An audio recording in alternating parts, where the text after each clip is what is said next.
live on YouTube now. The stream should be live on YouTube now. The problem is because I was doing it as unlisted instead of public.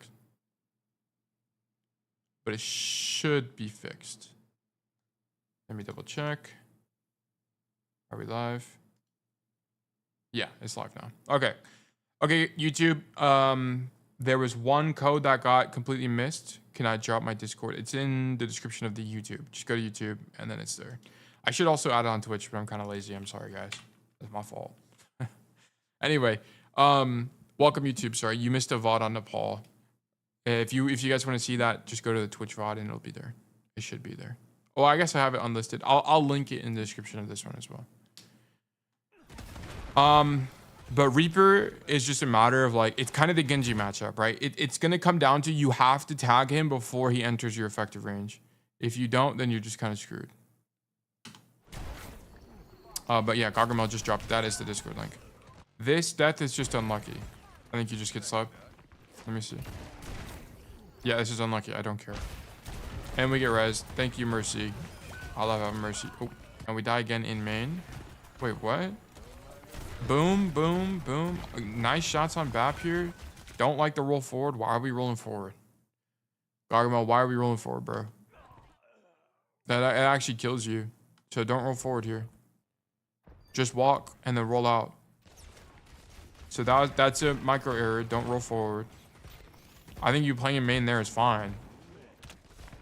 And then we get tagged by Hanzo. That sucks. Let me get some healing. Okay. So this is okay. This is a situation where you my bad Hanzo and all that shit. Yeah, Hanzo matchup has been rough this season, I won't lie. It is pretty tough. Okay, but here's a situation where Gargamel is stuck in the choke. They are stuck in this choke in particular. What you have to do in these situations, is you have to look to break the choke somehow. You're not gonna, as Cassidy is generally not a hero that can crack open these chokes. The heroes that can do this are like Ashe and Sojourn, people that have a lot of burst in the neutral. You do, but the problem is you're really easy to kite. The Cassidy is a really easy hero to kite. So what we need to look to do is we need to like jump out this window and look to go coast and look to make something make a play happen on the angle, or we need to go on like the far angle and do this. Appreciate the early stream, BRB. Yeah, no problem. Montana, I'm gonna do Barbosa's after this if he has one, and then we'll do Montana's. Gooder, welcome to the stream. If you, let me know what your username is because I'm not familiar with you. But thanks for joining, bro. Good to see you. You do have one? Okay, cool. But yeah, so what was I saying? Oh yeah, Gargamel needs to crack this open. He needs to find a way to crack this open. You can stand in main and just shoot, but it's not very high agency, and in my opinion, it's not consistent. Right? He's died twice in main already. Like we need to just do something. Like invent it, dude. I don't know. It's gonna depend on the map. Right? On this map, there are flanks, so just go on a flank. Just try to make it work. Because coming in main in this situation when you're stuck is just not gonna work. Like it's not gonna be winning. Here, don't roll forward for this guy. Just flash him. He is playing against Wanted. Is this actually Wanted on BAP? I don't think so. This is, but Barbosa plays on European servers, so this isn't actually him. But that is funny. But here, Barbosa, the problem is you roll forward to try to get this Reaper kill. Just walk toward him. Just walk toward him. Because what are you going to do if you race right now and erase the flash? You're screwed. You're screwed. You're actually just dead. Wanted to. Yeah. But don't roll forward here. This is bad micro, right? Like, and if we want to talk macro, we need to either, I mean, fighting the Reaper is actually not that bad, to be honest, in terms of macro. But I would have just looked for a flank here. Okay, I actually like the Deadeye a lot. Okay, that sucks that we don't kill anybody, but I actually like the idea of the Deadeye. But do we just get held? I think we do just get held here. Yeah, it's because you're not flanking. That's why you're losing this.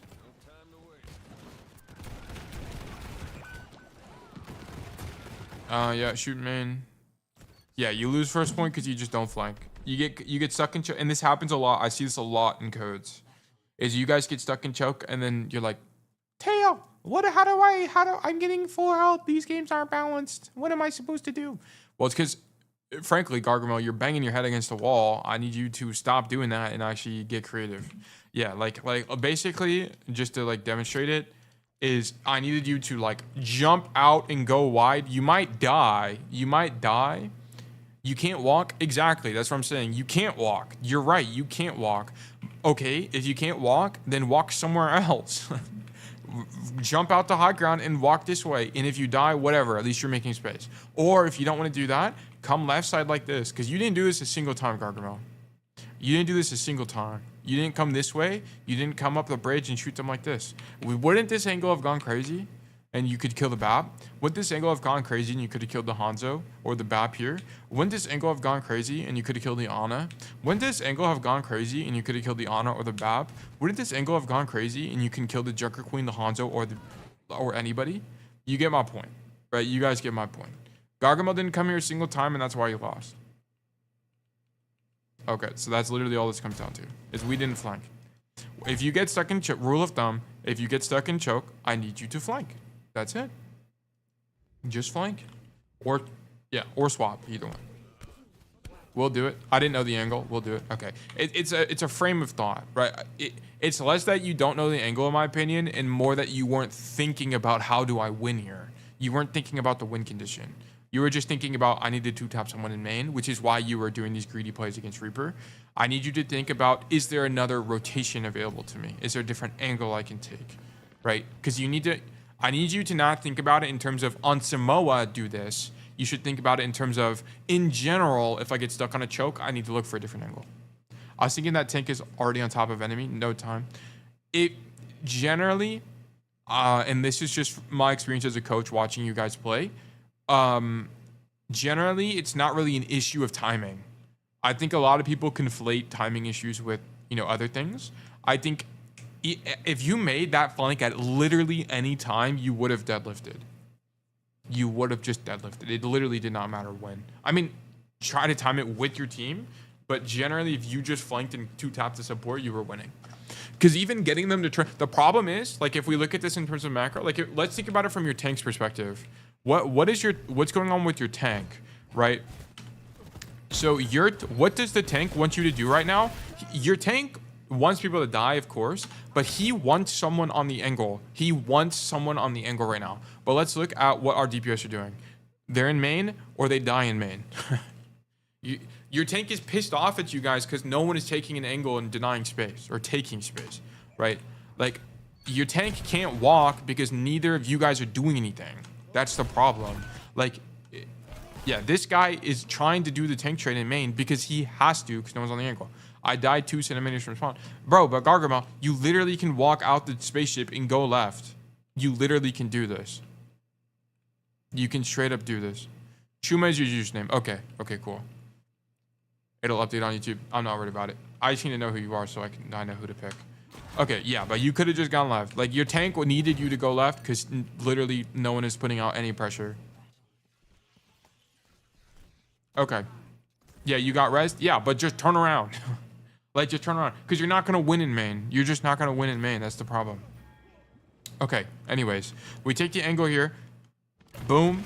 Good shots on Hanzo. That's a kill. Look at this. How do we get this kill on Hanzo, guys? We're on the angle. Boom, boom, boom. And then, would you look at that? Our tank actually sees that the guy's low and kills him. Great job. Round of applause. Here, what's the problem here, guys? What's the problem with this fight? Nothing. There's actually not really an issue here. Actually, I'm fine with this. You just kind of lose the duel. Yeah, that first shot needed to hit. The second shot, you just missed. Okay, so this is fine. You just didn't miss. Crosshair, it's more just you need to hit your shots. It's not really a crosshair, but that was fine crosshair plays in my opinion. I think Overwatch makes main a bad angle on purpose. It's because you were playing Cass, guys. If we were Sojourn, I would tell you guys to play main more, but you're playing Cass.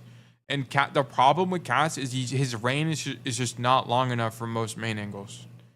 It really isn't. It really just depends on the map, but like on this map, coming main sucks on Cass. You really generally don't want to be coming this way because you're going to get outranged by this Ana. You're going to get outranged by this Hanzo. You're going to get outranged by Bab. You're going to get outranged by literally everybody and you're dead. So I try not to recommend main to you guys because you just can't make plays as Cass in main on maps like this. Like, you have to come right side and like try to two-tap someone. I realize I play bad at Sojourn because 90% of my mistakes are playing like how I play Cass. Exactly. Right? Sojourn and Cass, while they do have similar like mechanical demands, their macro looks different. Like Sojourn's playmaking macro is come main, look for an E to deny a rotation. Like what you would be doing here is like you would E either right here or right here and then try to kill the Ana as she rotates. Like that's how Sojourn works. That's how playmaking works on Sojourn. Or it's like if these guys are low, you swing wide on the angle and shoot them. But Cassie can't really do that because Cassie wouldn't even be here to begin with. Cassie's like almost always on that side of the map, on the right side. The only time you wouldn't come right side is like if you have like two people on the angle already. Like you have, I don't know, like a Mercy Pharah duo on the right side here. Then you'd probably come main and do more of an angle like this. Vice versa, it goes, I guess. Yeah, like you have to, in Overwatch, you have to adapt to the kit. You have to adapt to the kit. Okay, but we come main here. I don't really like coming main, but whatever. Good shots on Hanzo. The reason I don't like coming main, by the way, guys, is, I mean, he is late to the fight, so I guess it's like relatively okay. You know, this is fine. This is fine. He kind of just needs to be here now. He needs to be in the fight right now. Do you think Cass is the easiest DPS? No, I don't. I think if you're one-tricking him, I think he's a simple DPS. But simple does not mean easy.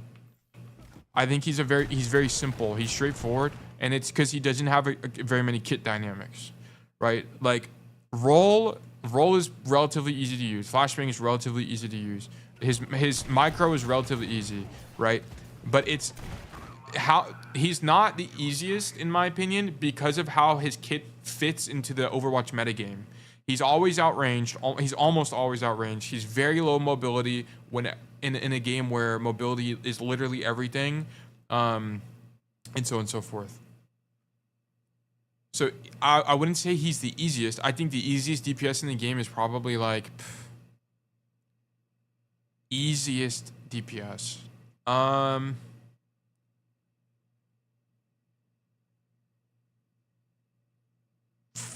Soldier, yeah, Soldier is probably up there. Torb, yeah, it's actually Torb. It's definitely Torb. Torb is very forgiving. He has very high range. He has a shotgun if he needs it. Overload is a good cooldown. Turret is a good cooldown. I mean, there's some nuance to it, right? Like you have to learn how to use turret effectively instead of just trolling your turret away. But I think it's probably Torb. It's probably Torb. For sure. I mean, Cass is one of the easier heroes for sure. Don't get me wrong, but that doesn't mean that he's the easiest. And it also doesn't take away from anything. Even let's say Cass is the easiest hero in the game. Who cares? Okay? Like it literally does not matter. Don't let it get to your ego. It literally does not fucking matter. Just play the heroes you guys like. And I like playing Cassie, so that's why I coach him. Okay, but here, boom. Okay, here's what happens. We get pushed out right now. Insta rotate. Insta rotate. You can see your Sojourn on the angle with the BAP. Boom. I'm looking to take space. How am I doing that? Coming right side. Looking for this. Coming like this. I'm looking to take space right now. I would not be standing in main though. Okay, your Sojourn dies. Not my problem. Not my problem. But it's like here. Guys, what playmaking does Gargamel have in main? Nothing. There's literally nothing. No playmaking happening. But this plays can be made here. Boom. We kind of fuck up our micro on this Hanzo. Like the problem is you should be here right now is the problem. I'm gonna use that in arguments now. Yeah. If people are arguing about a hero being simple, who cares? It literally does not matter. Like you should have been fighting the Hanzo right now, by the way. Like this is the problem in macro. You should have been fighting Hanzo right now as he's walking forward, not as he's in the door. Because right now, I mean, you have good micro and you actually kill him, but it doesn't matter. Like, because you should have been fighting him earlier. Like, we needed to be on the angle earlier. Okay, take the angle. Okay, you're sonar, so you're waiting. Now go. Like, what are we doing? Like, now, honestly, yeah, I mean, now you can go. Like, now you can go. You need to go. You need to go. You need to go. You need to go. Right now, you need to look through the wall and see where your team is. Bro, your team is right there. Sonar'd me. Texting, lol. I know you're sonar'd, and also don't alt tab. If you want to win games, stop alt tabbing, okay? I need you to see where your team is. I know you're Sonard, but if you don't go now, you are not going to do anything. You're just not going to do anything. So you're late in this fight. You're super late in the fight, and you just, I mean, your Zen is deadlifting, fortunately, but we had no control over what happened this fight. Bro was not locked in. Yeah. We needed to push. We just needed to do something. It's, okay, should 2 people be marking him right now? No. There should not be 2 people marking Gargamel when he's 10 miles away right now. This makes no sense. This Hanzo and the Reaper are throwing. It should be one guy. Like this Hanzo, right now, if I was coaching a Hanzo, I should be like, bro, Reaper is already on the angle, go main. Is literally what I'd be telling him. Go main. Yeah, but 2 DPS are on you, not because you're good, Gargamel. It's because these guys are trash. These guys suck at the game. And we can't bet on the enemies sucking. Right? You don't pull aggro because you're doing a good macro rotation or because you have good timing. You're pulling aggro because these guys are trash. Yeah, actual Gargamel assassination squad. Yes, they actually did have an assassination squad for bro. They decided he was a... Like, these guys suck. They suck. Why is Reaper wraithing here? Why is the Hanzo going wide on you? Like, bro, what are these guys doing? These guys are actually so lost. And their team loses the fight because they suck. That's all it comes down to. This has nothing to do with Gargamel being good. It has everything to do with them being bad. And that's why I say, guys, how you win in Overwatch is you either, number 1, don't make mistakes, or number 2, make plays. These guys aren't winning because they're making a mistake. The enemy team is making huge mistakes right now. It's so stupid. Okay, anyways. So Gargamel's back on the angle and he's checking corners. Cool, that's actually really good behavior. On the angle, shoot the Hanzo. I would not roll forward here. So what I'd actually, in the Hanzo matchup in particular, you need to save roll to roll laterally. You need to make him move his crosshair. Boom, boom. He turns for you. Think of it like Tracer. When someone's looking at you, insta left roll like this. Not only are you closer to him, but you're moving laterally. Like you're moving left and right like this. So it's harder for Hanzo to hit you. And it'll make it, this matchup will be more winning for you, right? But you roll forward. And notice when you roll forward, your hitbox doesn't really move that much. God, I hate Hanzo. Yeah, it's a tougher matchup now. Like, look at this. Your hitbox is not moving really on his screen. You're literally just rolling forward. And he can just aim in the same place. Like, you want to be right here right now. So that you can walk up this thing and, like, flash fan or something. I don't know, figure it out. But, yeah. So, that's just a bad roll. Deadeye? Yeah, I was about to say just Deadeye. Just Deadeye, bro. Just Deadeye. Especially now in this patch, because you have such low HP, you're pretty much never going to be in a situation where you're going to get big Deadeyes. It's going to be really rare. Also, you took the wrong perk. You needed to take Bang Bang. Don't take this health perk. Take Bang Bang. I promise you it's better. The range on the flash is so good. It's so strong. Here, bro, why are we AFK? You should look to see where your team is. They're pushing up. Okay, swing wide on the angle. Swing wide on the angle. Shoot the BAP in the back. You hear Reaper? He's in the left. Even if you hear Reaper, I don't care. I really don't care. Swing wide. Swing wide. If you hear the Reaper pushing you, then maybe. But he's not. You can hear him walk away. So, yeah, now he's in min.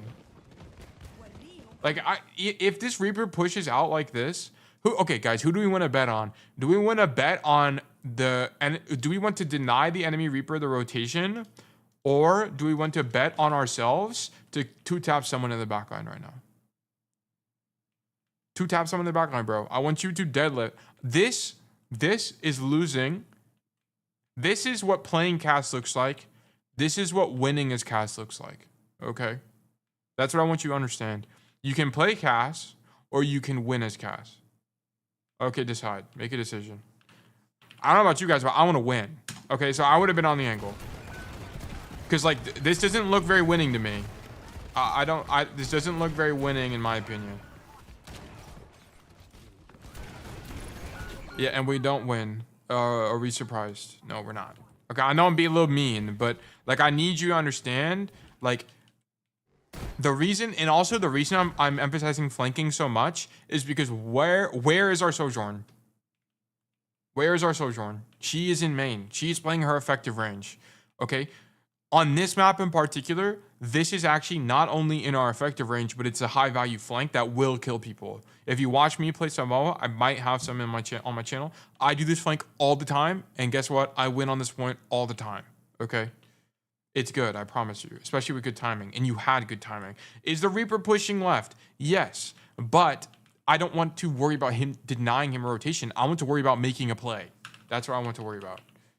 So I would be looking to full rotate wrap type situation. Because like, as you can see, our hero did deny him the rotation, and look where it got him. I know this is results based, right? I know this is results based, but I promise you going flank here is going to be way more consistent than this. Because he didn't even deny him killing the Zen. He didn't even deny it. I controlled the right lane. No, you didn't. You didn't though. You're like in main. Controlling right lane is like this, stopping this rotation, which is way better. And got pushed by Nano Queen. Bro, it didn't matter. It didn't matter.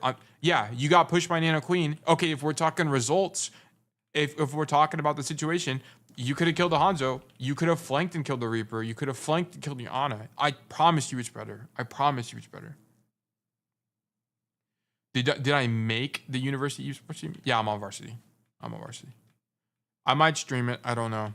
I don't know if I'll stream the scrims or not. I'll definitely let you guys know when I'm playing though. But yeah, like this play is good, but it's not winning. Are you trolling, Gargamel? No, you're not trolling. Okay, this play is not troll, but it's not winning. That's what I'm trying to get you to understand. You're not throwing, like this is actually like good value, right? Are you stopping the Reaper from full on pushing your team? Yes, you are. Okay, you are stopping him from doing that. Does he kill the Zen? Should the Zen be there? Probably not, right? Is the Zen kind of throwing himself? Yes, okay. But what I'm trying to tell you is that you're not winning the game with this play. You're just playing Cassidy. And sometimes playing Cassidy is appropriate, right? Like right now, if there was a Pharah on the angle spamming you out like this, I'd probably be a little bit more hesitant to tell you to take the angle. I might tell you to fight the Pharah, but I wouldn't tell you to flank, right? But because she's not there, it's open for you to play make and carry the game. I want all of my students to be able to carry their games. That's what it comes down to. Okay. But right now we're not carrying, we're just contributing. That's the problem. And I want you to carry, which is why I'm being harsh on you. Okay. Okay, Queen dies here. Yeah. So the problem with this is the problem with this game is I like that you're playing on the right side. I like that you're coming to angles. On some of the rotations, I need them to be a little bit earlier, but I need you to have that carry mindset, right? Like on that last fight there with the Nano Queen that pushed you, I needed you to go flank and two-tap the on the back line, okay? I needed you to do something like that because that is how you're going to win the fight. Will your team think you're throwing? Yes, but that's because they don't know how to play Cassidy and they're hard stuck. Do we want to be hard stuck? No. I promise you this would be the better and more winning play. And then on the first map, I need you to understand that if you ever get stuck in choke, I need you to get creative because it's going to depend on the map, but I need you to get creative and look to make a wide flank somehow to break the choke hold, right? Like let's act like we're playing King's Row right now. If we're getting stuck in King's Row choke, what do we do, guys? If we're attacking King's Row choke, how do we get past it? I want you to go through theater on King's Row. Like, let me just boot up the map real quick. Or I guess here's a custom game I played. Yeah, you're going to go through cinema. Perfect. Exactly. Right. This was a different situation. I was playing support in this game. But if you're getting stuck in this choke, here's what you're going to do. Bam, bam, jump out the top window, roll wide. You might die. Okay. You might die, but the window, as long as you're synced with your team, you are going to open up a window of opportunity for your team to walk in. Okay. And that's all that matters. And I promise you it's more winning than just sitting here and hope you're going to kill somebody. Because you're not going to kill somebody, okay? Unless you're Lip, you're not going to kill somebody. You would have to get lucky and the enemy team will have to misplay. Yeah, you've died a lot here. Yeah, exactly, right? And that's what I need you to understand, Gargamel. Like, I need you to understand that sometimes you will get stuck in choke and it's up to you. You have control to be able to break out of the choke. I know that 3 people jumping on me. Yeah. Yeah, you just got to go bam. Shoot these people, make the rotation up the stairs, bam, infinite value angle. Okay, that's what I need. Okay, cool. But Gargamel, if you have any questions, just let me know. Thank you for the code, bro. I appreciate you. I love I think you have a good idea for the macro, but I needed you to adapt to those situations there. I need you to have the carry mindset. Thank you. Of course, bro. Thank you for being in the community. I appreciate you. All right. So we're going to look at Barbosa's code. Barbosa. Close game on... Oh, look. How convenient. King's Row. I hope you don't get stuck in choke. Because actually, if you do, it'll be a good demonstration. Let's take a look. Ready for battle. Boom. Barbosa. Okay. King's Row. Okay cast map. So generally, the metagame on attack is... There's two kind of lines of thinking. There's hotel, and you go for a flank on backline, or you look for the infinite value angle, which is this high ground. This is the infinite value angle. It's like this, or like the rotation like this. Because the thing is, it's really hard to kill you on that angle too. Why are we AFK? Why are we AFK? No AFK. Tail students, never AFK in spawn. Why are we not standing at the door right now? This is throw. Okay, we should have been at the door, but whatever. Come left side bus. So I generally don't recommend coming right side bus because the problem is, bam, you have to cross like this and look at how many people can shoot you. I'm not a big fan of this. I just hug the right side of the bus. I don't like right side bus at all. Come left side bus. Wait till your tank's in choke. He's gonna be like, so how this works, I've explained this like a bajillion times on King's Row, but here's how it works. Your tank is going to cross at some point. He's going to try to either come this way or come this way, whatever. It literally doesn't really matter. But what you want to do is that once your tank is walking forward, you absolutely 100% need to cross when your tank crosses. Because if you don't cross when your tank crosses, what will end up happening is that your tank will make it like this, and then you're just going to get shot on the rotation and die anyway. You'll be back in 20. All right, no problem. But yes, I need you to cross with your tank. Okay, this is how the game works. So boom, boom. Your tank is making space. His shield broke, so in this situation, I'd probably wait a little bit until his shield comes back up because he's probably gonna back up. Okay, he actually takes space aggressively. Okay, we're gonna take space aggressively. Perfect rotation. Boom, you see the Maga? All right, I'm backing up a little bit to play this angle like this. Okay, I mean, this is fine. This works out fine. This works out fine. Not worried about it. What rank is this, by the way? If I had to guess, this is plat. Okay, cool. This is like plat diamond in my opinion. So this looks fine. I would not be point blank against the Maga. Like here. Boom, boom, whatever. Actually, this is fine. This is all fine. Maga's still here. Whatever. No big deal. Okay. Honestly, this was fine. I'm not too worried about this.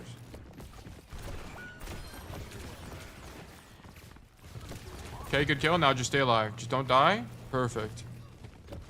I don't like swinging this angle at all. Like, the problem is, if you guys ever think about the times you die in main here, shouldn't he push hotel? So I would have liked him to push hotel, but the problem is he was already on this angle, and there was basically no way for him to know that Ryan was going to push this, right? Like, he would have to cross through main and, like, find the rotation, which is, like, just kind of awkward. His Ryan kind of fucked up macro, in my opinion. So he was kind of stuck on the angle, marking this Malga, which I think is, like, okay. I don't think it's a big deal. But either way, like, I really want you guys to get out of the habit of swinging this angle, because if you ever think about the times you die in main, it's because you swing this angle. Is there anyone that send its VODs that's below plat? We've had some gold VODs, but mostly, I mean, most of the VODs I do are from like the same 10 people. The same 10 community members. So it's mostly like plat, diamond, low masters is like generally the gameplay I look at. But yeah, like if you guys ever think about the times you die, it's because you're like right here. Like I'm telling you guys, just come here, wait for your tank, and then cross. It's like way more consistent. Okay, you're walking before your tank is the only problem I have with this. Okay, you have good timing. I need you to be a little bit more disciplined with the timing though. But you did find a good window. I'm gonna be honest. This is a good window. All right, come hotel. Come hotel. I'm cool for it. I'm cool for it. Boom, boom, boom. Hotel. Just live. Just live. Just live. Just live. Okay, Maga's in. Cool. But this is what I'm talking about. This is how you play King's Row. This is actually really well done. So you're either looking for this hotel rotation like Barbosa just did to kill the Ana, or you're looking for the infinite value angle. Either one. I was gold 3 when I set my first code. Yeah, and now bro's on the up and up. Good job. This is a good job. Was there any notes on this? Let me actually check. Close game. I just want to know if timing is important, how to take an angle with good timing. Okay, your timing has been largely fine. Largely fine so far. Interesting Ana name. I don't know which one.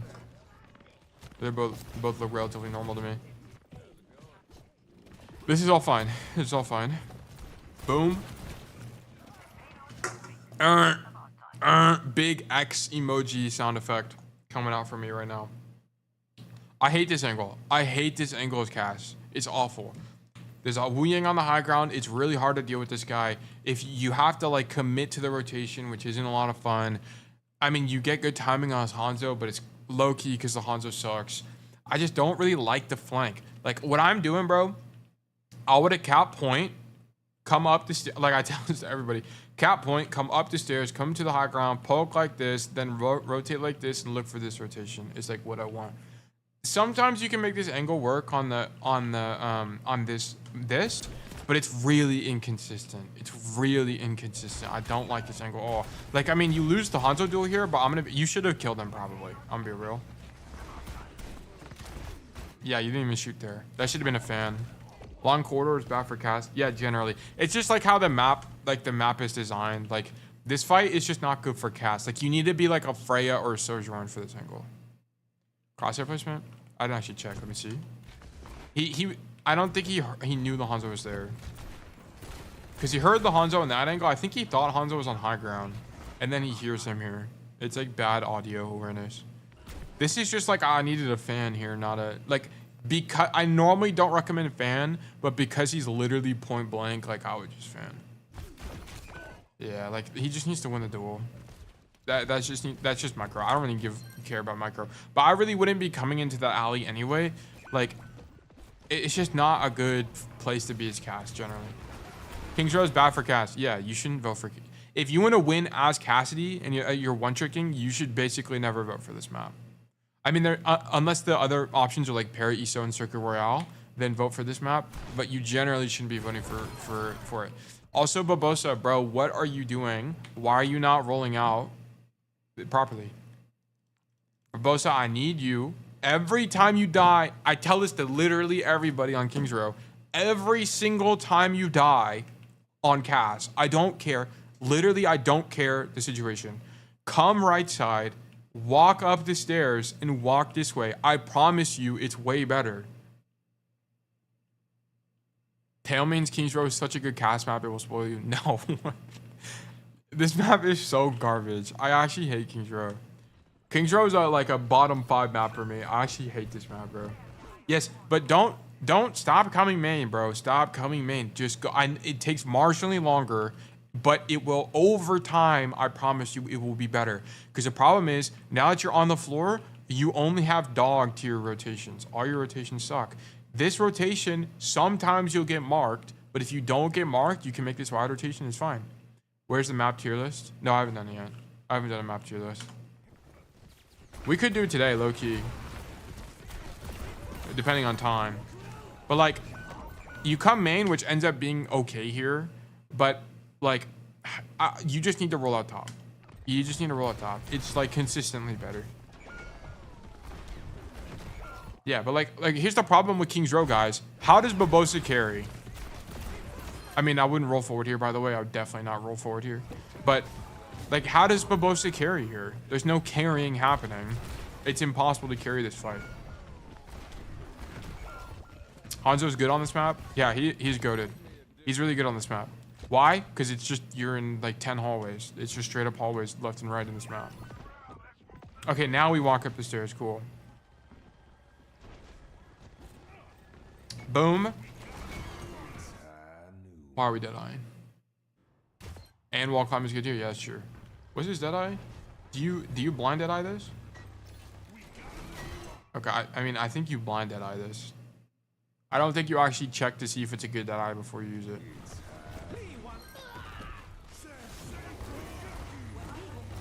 Is this a blind dead-eye, Barbosa? Like, what? Did you think about using dead-eye before you actually got to the angle? Because that's what it looks like here. Like, it looked like you commit to the dead-eye. I mean, Deadeye's not 100% terrible, but I think like if you were committing to the Deadeye before you even saw what was there, I think that's bad hygiene. You should see what's there almost always. Okay, but one thing I want to mention, guys. I heard Cage. Okay. One thing I want you guys to keep in mind is that if you are in a situation where your best play is play main, which happens, right? It generally means that you can't carry. There's no carrying going to be happening. So what you need to think about is just, should I shoot tank or like, am I in range to shoot someone in the back line? Like right now, just shoot tank, contest the Hanzo, cool, whatever. And then just like, yeah, shoot whoever you can, really is kind of what it comes down to. Sometimes shooting tank is just your best play.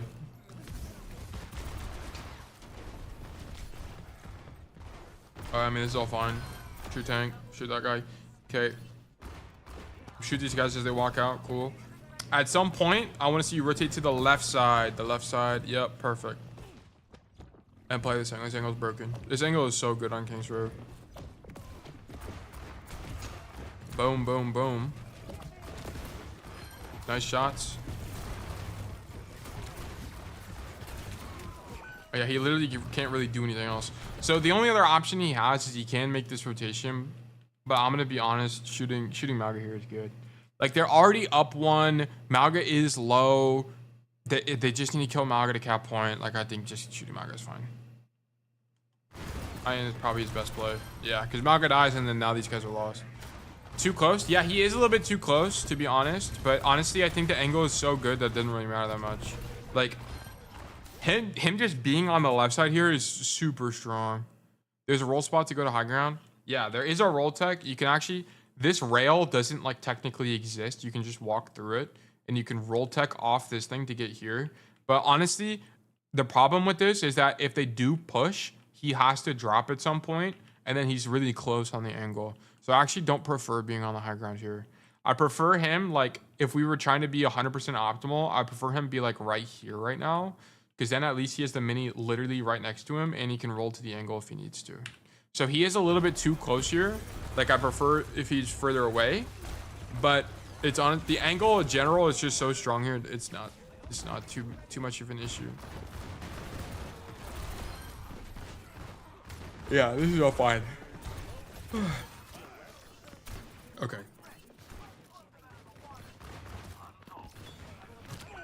Okay, whatever. That's just unlucky. Okay, come main, boom, boom. Big Deadeye, I like it a lot. Why does no one die here? Oh my god, Deadeye is such a trash ult. It's so trash. That ult was good, it's just that Deadeye itself sucks, I'm gonna be honest. Just shoot Mauga, yeah, cool. Just do a quadrillion damage. You're down, people. I personally would not do this. You had enough time to get out, I would have just rotated out. Like here, I would not be pushing forward. I should just be rotating out. Just rotate out. Because the problem is, if you do this, can you trade out someone in the backline? Yeah, but you're almost always gonna die here. So now your team has to wait for you to respawn now. Like if you just backed up and lived, you would only have to wait for your Ana to come back and you'd be fine. But now you have to wait an extra like 10 seconds, 20 seconds for you to get back as well. That cage comes out that cage shouldn't come out. He should not be using cage there. They're already up 2. Okay, and this is why, like, if you wanted to actually win, like if we're talking objectively, if winning was what we wanted to do, we would swap off Cass. I got you to yawn. Sorry, my fault. It's contagious. But like the problem is there's not a lot of playmaking on third, like as Cass. Like this is like Widow, Sojourn, Genji. Like, you want to play people that can leverage the high ground. Ashe. Good. Yeah. But if you're carrying on this point, it's generally either because you have aimbot or because the enemy team is misplaying. It's kind of what it comes down to.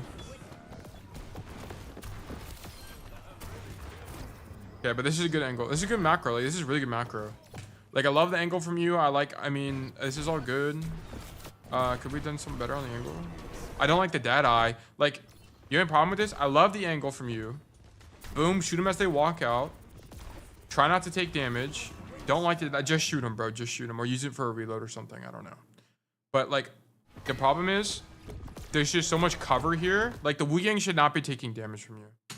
He should just be in cover right now. Good kill on Wu Yang, but... And we need to see flash there. But the macro's good. Like, the macro's good.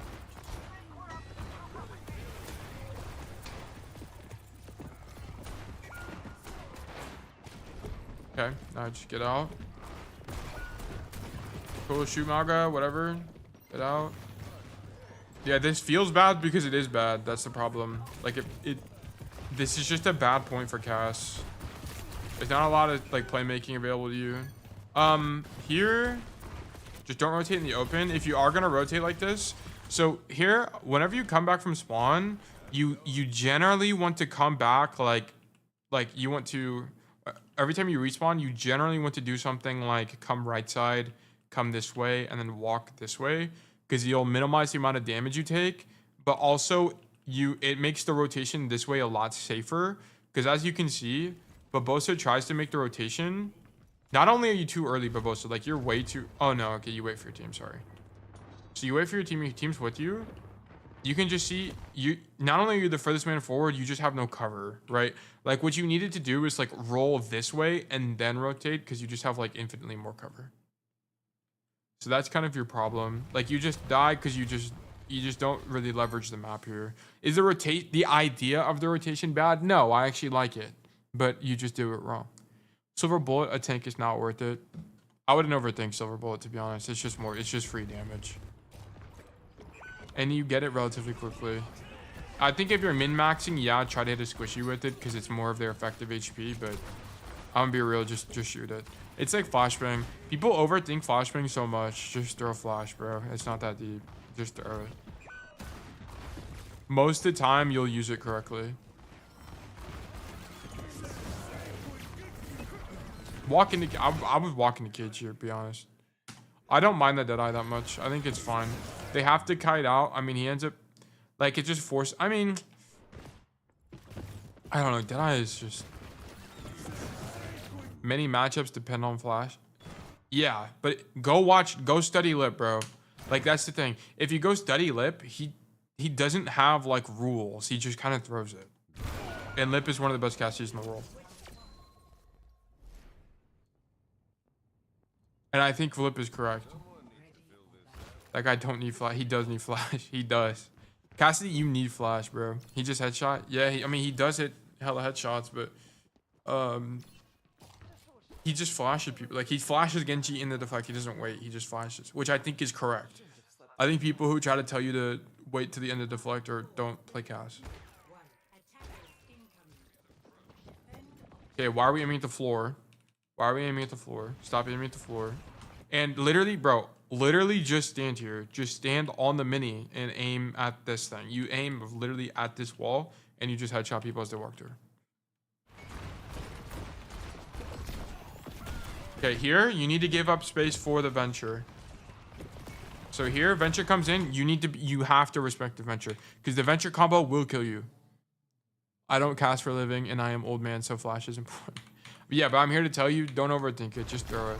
Here, yeah, just throw it, bro. It's not that deep. Just throw flash. Boom.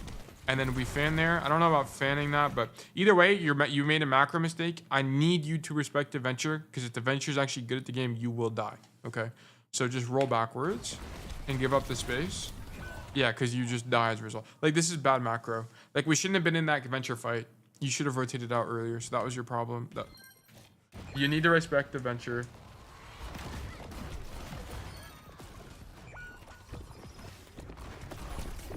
Okay. Now we're on the infinite value angle. Keep rotating. I would keep... actually, this is probably fine. This is probably fine. Stay on this angle. Just stay alive. This is all about just staying alive. Your angle is so strong. Sometimes in Overwatch, guys, your angle is so strong that all you have to do is live. Like, all he has to do here is hit some shots occasionally, but just never, ever, ever die. No Ventures are good at the game. I mean, that's what they say about cast players. So it's the same thing. Every Venture player thinks cast players are trolling. Here was just bad awareness on the Genji. That's all this is. But the angle is fine. I like the angle. I never listen to Genji crybabies. I mean, even if, like, it kind of comes back to the conversation we just had. Even if Cass is easy, who cares? It literally does not matter. Oh, my keyboard came unplugged. Hold on. My, like, keyboard wire is broken, like the USB-C port. Oh, sorry, the USB-C cable, like, just doesn't work. Okay, we died of mines here. Who called Cass is easy but Genji? What? Yeah, I mean, people think Cass is easy generally, because he's simple, and I kind of talked about that earlier.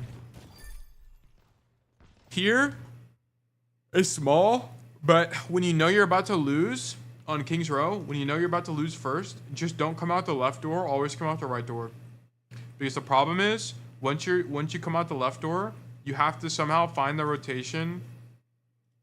You have to find the rotation back this way, and it can be tough, right? Like if you're already here by the time you lose point, now your best rotation is this way, and sometimes you'll die in the rotation. So just as good habit, whenever you come out the spawn, just come the right side door. When first point is lost. When first point isn't lost, you want to come this way. But Bosa dies here because as you see, he wasn't looking through the wall to see the point, the state of the point, and then he gets caught by ball. Found a game, BRB. Alright, best of luck to you.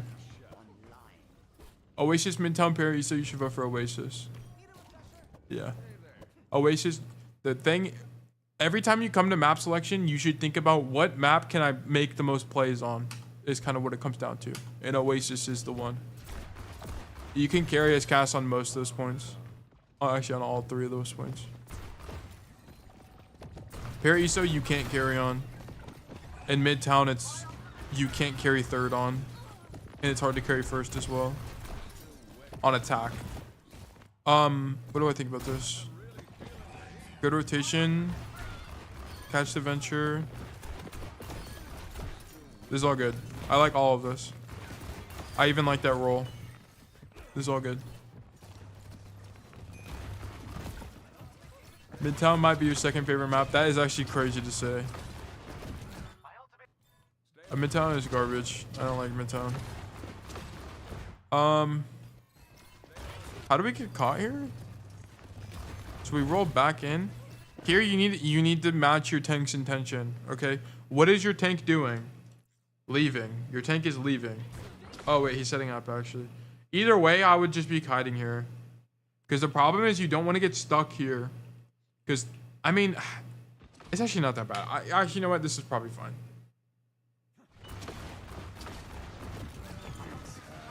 I actually kind of like this. I mean, you could have killed the Venture if you were better. Probably just because Midtown is the first map you learn macro on. Yeah. King's first in Midtown second.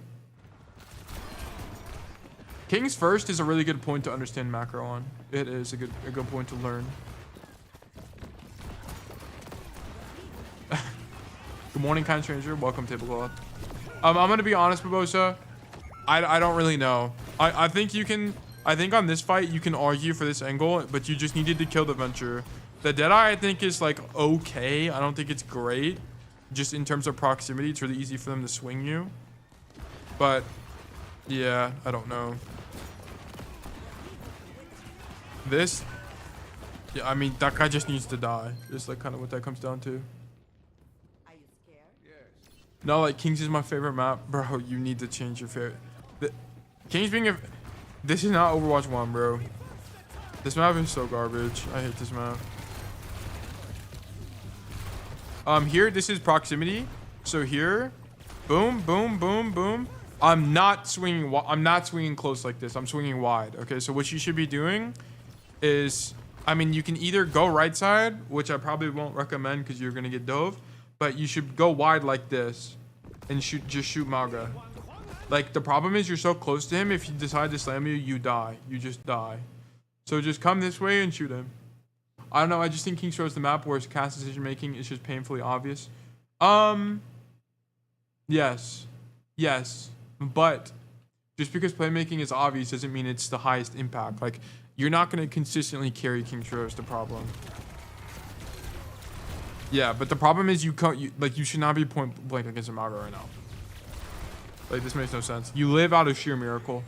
You should have went wide on the angle.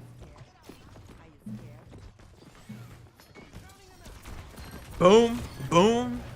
Let me get 5 booms. And we should win. Okay, cool. I think King's Row first is an amazing point to understand hit scan macro. Also, Runasapi middle. First fight is super good. Also, it's just to explain basic macro. Yes, I agree. I agree. Runasapi is a good understanding. Because Runasapi is about taking the wide angle and then looking for a rotation. But King's Row is a lot tougher in my opinion because it's like, it's good to explain hit scan because it's good to explain like sometimes your best angle is literally just main. Like on third and on second, sometimes your best angle is literally just go main. And this is a good example of that. I live because I'm the GOAT. What do you mean? No, you got bailed out by everybody. Everyone just used their get out of jail free card on you. Yeah, this is, I think, King's Row. Yeah, I think King's Row in Midtown really made me understand Cass. Yeah. Actually, I love King's Row. I love AFKing and shooting down corridors forever. Yes, bro. Tablecloth, I'm glad you get it. This map is so garbage. Maps like this is really what the design team should avoid because there's no playmaking. Like, playmaking is very... I mean, here's what I'll say. It is good to have maps like this in the map pool because at least you know what this would look like if it was in Overwatch, right? Like, Circuit Royale is good because at least we know what one-lane maps look and feel like in Overwatch. And we know that they're bad. So that's why they should never release a Circuit Royale again. There should never be another one of those. I hate King's Row. I'm so glad. Actual base to take. Okay, I don't like this single as cast because you just get spammed out all the time on King's Row. Also, I'm not commenting on a lot of this Babosa because you're playing it fine. Yeah, this Deadeye sucks. The problem with this Deadeye... Okay, actually, let's talk about this. Okay. Oh, I'm actually so glad someone did this because I haven't been able to talk about this in a long time. Okay, if you guys are going to Deadeye on an aggressive angle that has bad range or cover, like this is a perfect example. Here's how you do it. Babosa literally does it perfectly. Boom, swing to show yourself so they know where you are. Unswing the angle and just stand here. It's so good. It's actually so good. It's so good because this is the mind destroyer ultimate. It's so good because look at this. This guy's like, what the hell do I do? Now he's in cover and you're literally taking basically no risk. You force everyone, almost everyone, to unswing you at almost no cost. It's so good. It's so good. And the Genji swings him, but this is stupid from the Genji. The Genji should not be doing this. So that's just dumb. But like, it's so good. And then you can late swing with it and get some damage in. It's really good. The Babosa, that was a fantastic ultimate. Great job. Hats off to you. People just like it because it's simple. Yeah, exactly. And then Overwatch 1, it was even more simple because we just double tank front of down main. It was great. Must be an M2 plus thing. King's Row actually feels like heaven.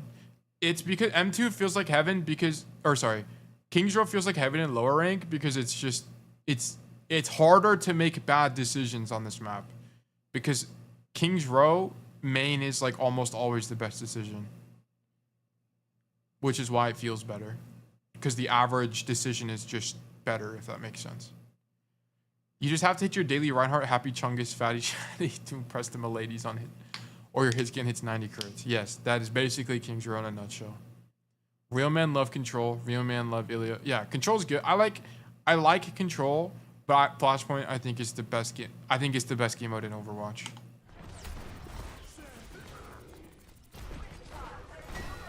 Okay. But after this Deadeye, I'm gonna be honest, I'm getting off the angle. I mean, it's not too bad. They have to respect you. But the problem is, like, as you can see, like, getting spammed out by Cass is really brutal. And for him, these shots are, like, relatively easy to hit. I'm gonna be honest. Yeah, like, the problem is to shoot this Wu Yang, you have to come so close to the angle that basically your entire hitbox is showing. And which is why I'm not really a big fan of the angle. But you do give it up and come back to Mega. Like here, what I would be doing, here, boom, grab Mega, but don't wide swing. Literally, just shoot the cast. Just shoot cast. Because the problem is, you're going to swing wide like this, and now you're really easy to hit for everybody.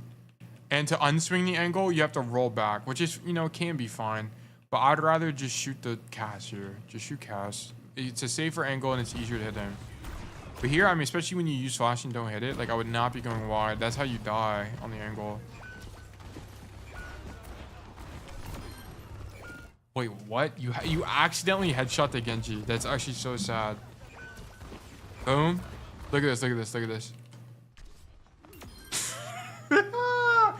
Oh my gosh, can you imagine being the Genji here? I'd be so livid. I'd actually be so mad. Real men have Paris as a favorite map?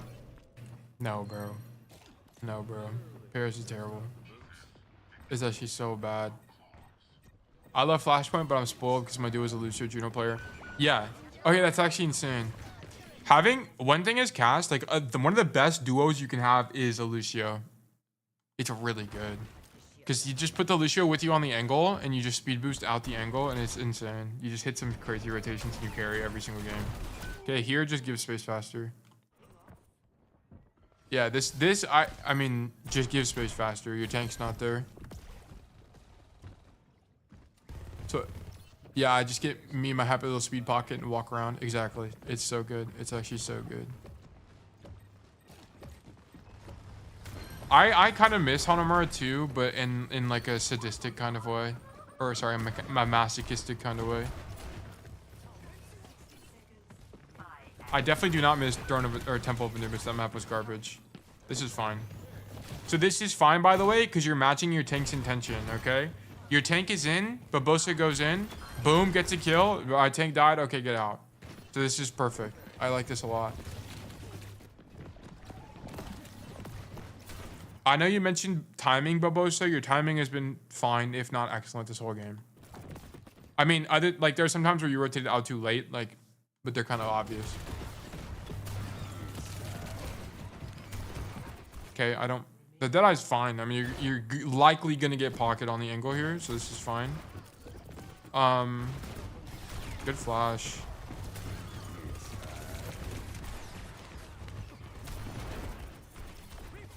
I don't know if that Deadeye is consistent, but I just don't know, so I'm gonna skip it. Honestly, I really enjoyed Hanamura and Volskaya, and Anubis was fun. No, this is Plat 1.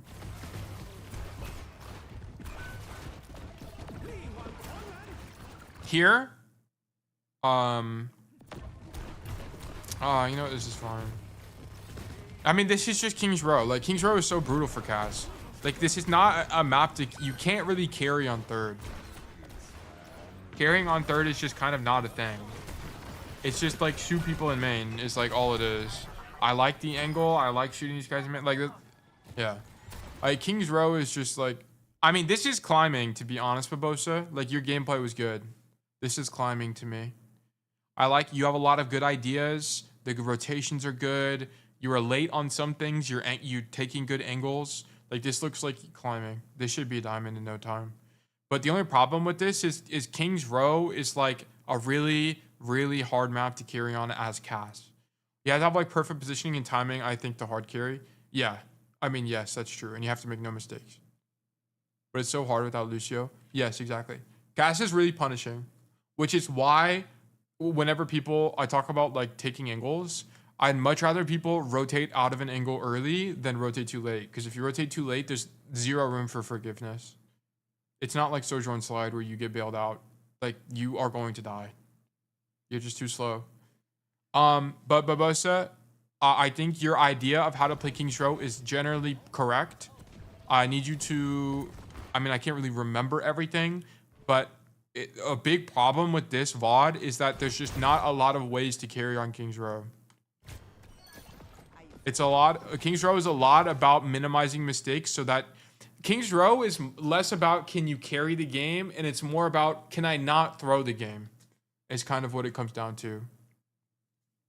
Like walking around on the right is so strong on cast, but if the fight happens on the wrong spot, you're just gone for 30 seconds. Exactly. Cast's rotations are really long, so it's a lot about setting up, thinking about it where you want to be in the pre-fight, in the staging phase. It's a lot about setting up correctly.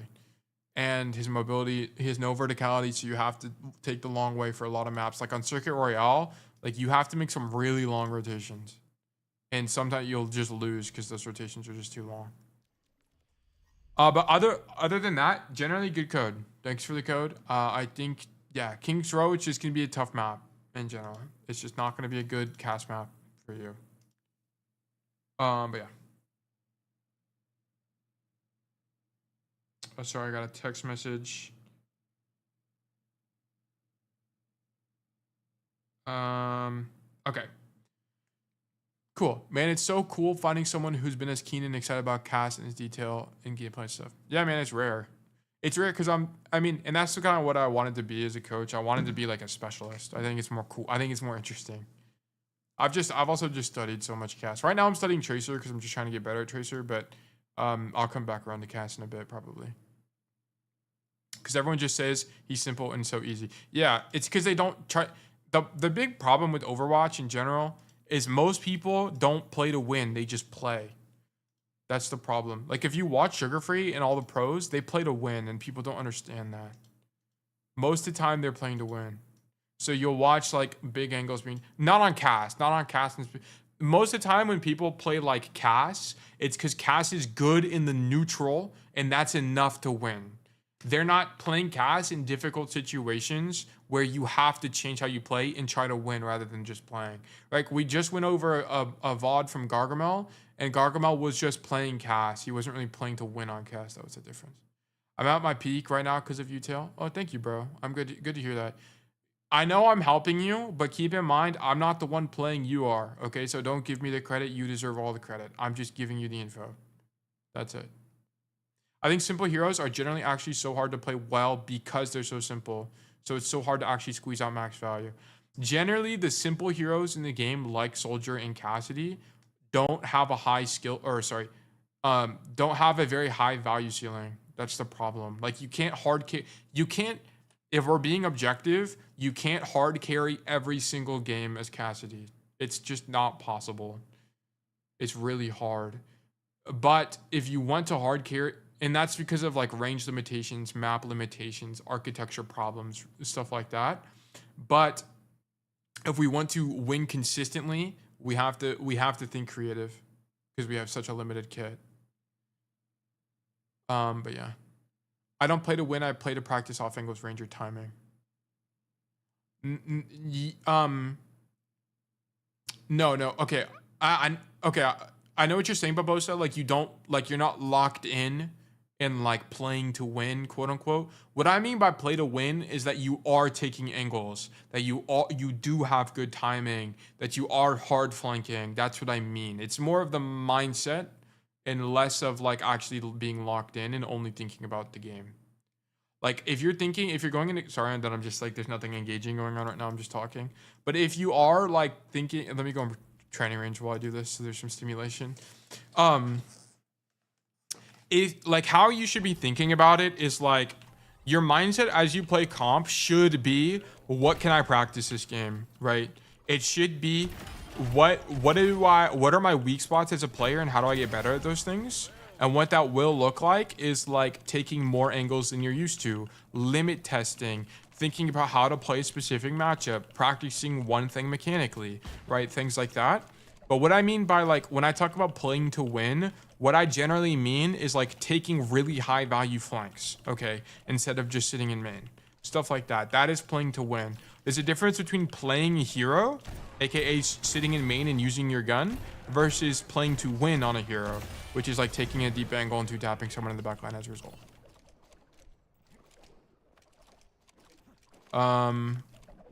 That's exactly what I'm trying to say. Yeah, it's tough. Another loss. Plat is impossible for me. You can win. Plat is not impossible. You need to break that mindset.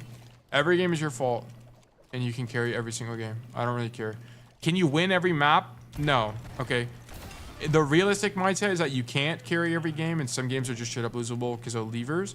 But you need to live in a state of delusion that every game is winnable, because that's how you get better as a player.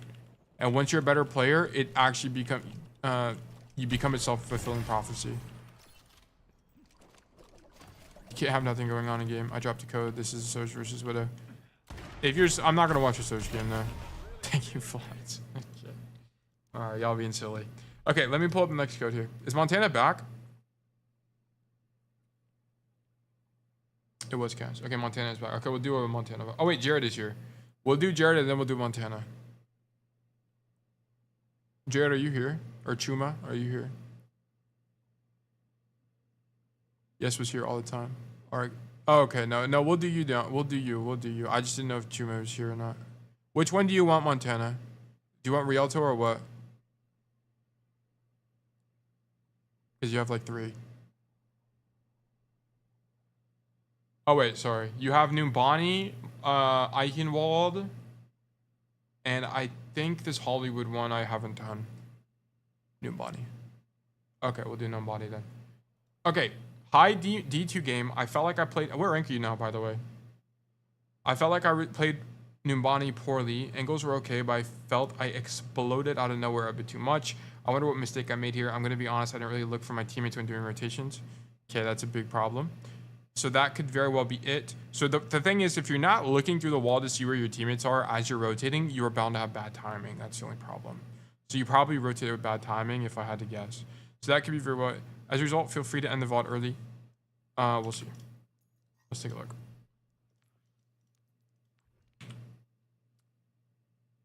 Yeah, I don't have the...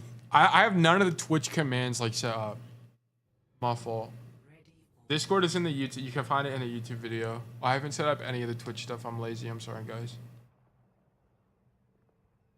Tablecloth, it's in. Go to a Discord video, or sorry, go to a YouTube video, and it's in the link somewhere. Can you post the URL? You should be able to. If you get banned, just ping me in Discord, and I'll unban you. Okay, there you go. Yeah. How long would you recommend playing for if tilting wasn't an issue? 8 games a day. Strive for 8 good comp games a day. And don't tilt. How do you not tilt? Turn off chat and then take accountability for everything. And if you're getting tilted, it's because you're playing bad. Okay, if you are going to get tilted, guys, here's what you need to think. If you will get tilted, I want you to get tilted because you suck at the game. That's the only reason I want you to get tilted. I don't want you to get tilted because your teammates are throwing. Okay, that's the thing. If you're getting tilted at your teammates, you're doing something wrong. Your mindset is wrong. If you're getting tilted because you're trash and you missed a bunch of shots you shouldn't have, that's, in my opinion, actually healthy as long as you don't do it every day. Because that will help you improve. Okay? It's like an accountability. I'm working on a video. I've been working on this I'm working on a bunch of stuff, guys. I'm sorry. I'm like all over the place. I really need to finish some of these projects I have. Like the World Tech video, which I did work on. It is halfway done and I just haven't done the rest. But either way, one thing I'm going to put together eventually is a 1v9 mentality thing and like how to think about the game and how to improve. But yes, if you're getting tilted, play ideally 8 games a day is what I recommend. It's like just enough to climb. Here, hit the coast rotation. Okay, just don't turn off your brain. Okay, so now that you died to this Montana, you need to understand that it's not uncommon for people to play this angle. So just check the angle when you make the rotation. That's it. Just check the angle. But I like going coast there. Just check the angle.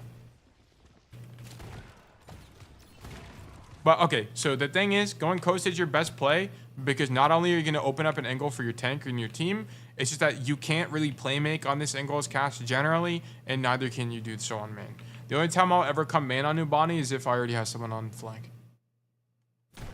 So boom, shoot tank here, looking for the wide rotation. Perfect.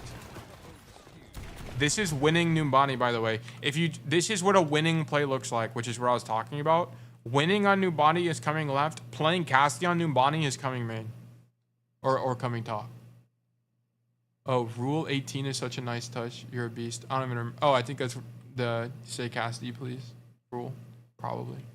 If I had to guess. I just don't remember my own rules, to be honest. Here, you need to stay on the high. Actually, you know what? This is fine. I actually like this. This is fine. Mark the Tracer. Good kill. Shoot Monkey. The reason I'm going so fast on Montana is I've water viewed Montana so much that Montana generally has good macro. That's such a pet peeve. It's annoying. It is annoying. I want it to be consistent, so I'd rather just people say Cassidy. Okay, yeah. Why did Montana win this, by the way, guys? Why did Montana win first? Because Montana understands how to win on Cassidy. This is literally all it is. He comes left side, makes a big rotation, contests tank. Like, this is all winning. Montana is making plays. He is not just jerking off, okay? He is making plays. And that's why he is going to climb. This is what climbing on Cassidy looks like. It's literally this. Montana, have you ever got stuck on first in Numbani after you know the playbook now? I feel like you probably haven't. Because you just carry the point. Because I'm telling you, that's how you do it. It's literally, that is the best play. It's so good. It's actually so good.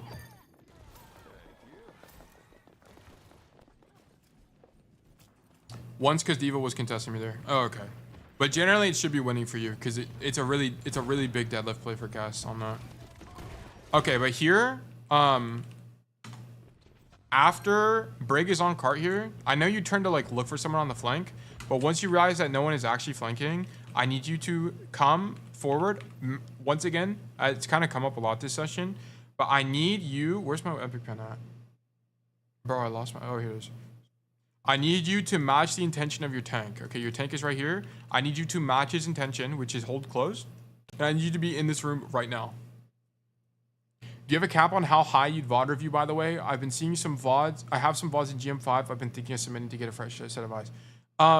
Yeah, you can submit it, but it's just likely that you're just not going to get as much benefit as other players will. Because there's probably just going to be a lot of me being like, this was good, and then skipping it. Because the higher rank you go, especially as cast, the more it comes down to, can you just mechanically execute? Like, I very rarely see bad macro in higher elo.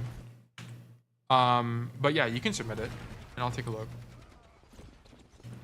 But the problem is, Montana, is you're just too late to the angle, is like what this came down to. Like, you needed to be there now, but because you're just kind of jerking off on cart, the tracer's already here. So you miss your rotation. Yeah, I get that lol, but maybe you'll see something I don't. I feel like my macro is kind of lacking. Maybe. Yeah, submit it. I'll take a look. You never know till you know. But the problem is, Montana, is you were late to the angle, so the tracer's already there. So she got the stage before you. And now you're out of sync with your tank, right? Now you're already on the angle. Your tank is giving up the angle. And look at this, guys. What's the problem? What's the problem right now, guys? Montana is the furthest guy forward. This is the problem. He's isolated. Okay. Is being isolated always bad? No, it's not. Okay. Can Montana still make a play here? Yeah. Because the thing is, although he's the furthest man forward in regards to left to right, he's not the furthest in terms of like horizontal, right? The problem, like what Montana needs to understand is that if you are going to make a play like this on the isolated angle, you have to play your life, or you need to sacrifice and like make a super long rotation, like wide. Like I don't really recommend this, but what I mean by that is like if you are isolated on the angle like this, you have to go do something like this and like make a super long rotation and make your death expensive. But because what I'm really trying to point to here is because Montana was late to the rotation, he's out of sync with his team, and it's not gonna. This isn't going to be a consistent play anymore. He could die based on timing issues. I finished the game earlier today with like 60% accuracy, 23% in the queen, but I struggle to see if my positioning or awareness or whatever is getting me killed. I mean, you only need 50-20 is climbing accuracy. So 60-23 is like insane accuracy. So you're probably doing something wrong if you're not winning that game. Yeah, it's like almost definitely not mechanics. He has mini and mega behind a lot of cover. Yeah, that's right. Like in this situation, it's not that bad, Gargamel. Like it's not that bad that he's here right now. But this could cause problems is more what I'm talking about. Like in this situation, it's not too bad. But this, because Tail is my fave cast GM4, 17% peak coach. Come on, bro. Soon that's going to be champ. Okay, soon I'm going to be champ. I just need more play time. Maybe. I don't know. We'll see. Anyway, But this isn't too bad for Montana. It's not too bad, but I just wish he was here earlier because then it would have been easier. Okay, but Montana does what I'm talking about though. Because he is isolated, going for an even more like rap style play is actually quite good here. Boom. Boom. Excellent. Excellent work. I actually like this. Yeah, this is what I'm saying. Like, look, is this losing? No, it's not losing, right? Like, nothing Montana is doing here is losing, but look at where his team is, right? I'm going to be honest, Montana, you actually... 5 big booms. Yeah, real shit. The thing is, Montana, you just kind of mechanically... You overperformed on the angle. I'm not going to lie to you. You actually overperformed on the angle here. I don't think you should be getting 2 here. I'm going to be honest. I think this is an overperformance and it's not consistent.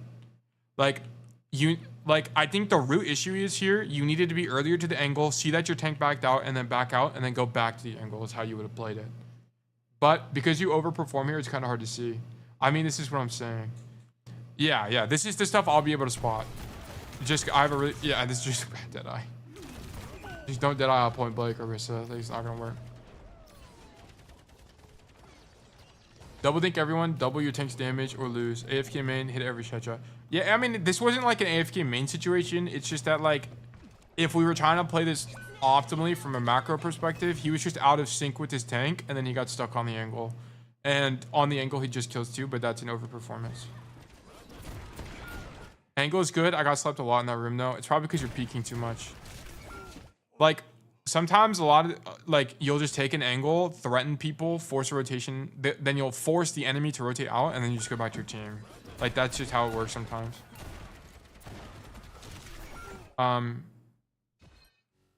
This, let's see, hold on. So we die on the angle, whatever. Come back. Here, you should see these fights lost and rotate out, which you do. And you die anyway, whatever. Not a big deal. Yeah, it's not something to play for. It'll just depend. I love that. That room is really strong for cast. That room is really, really good for cast. Clear the Tracer here. Like, I'm coming left. I'm coming left and fighting Tracer. Because what you don't want her to do is that. This is what you don't want her to do right now.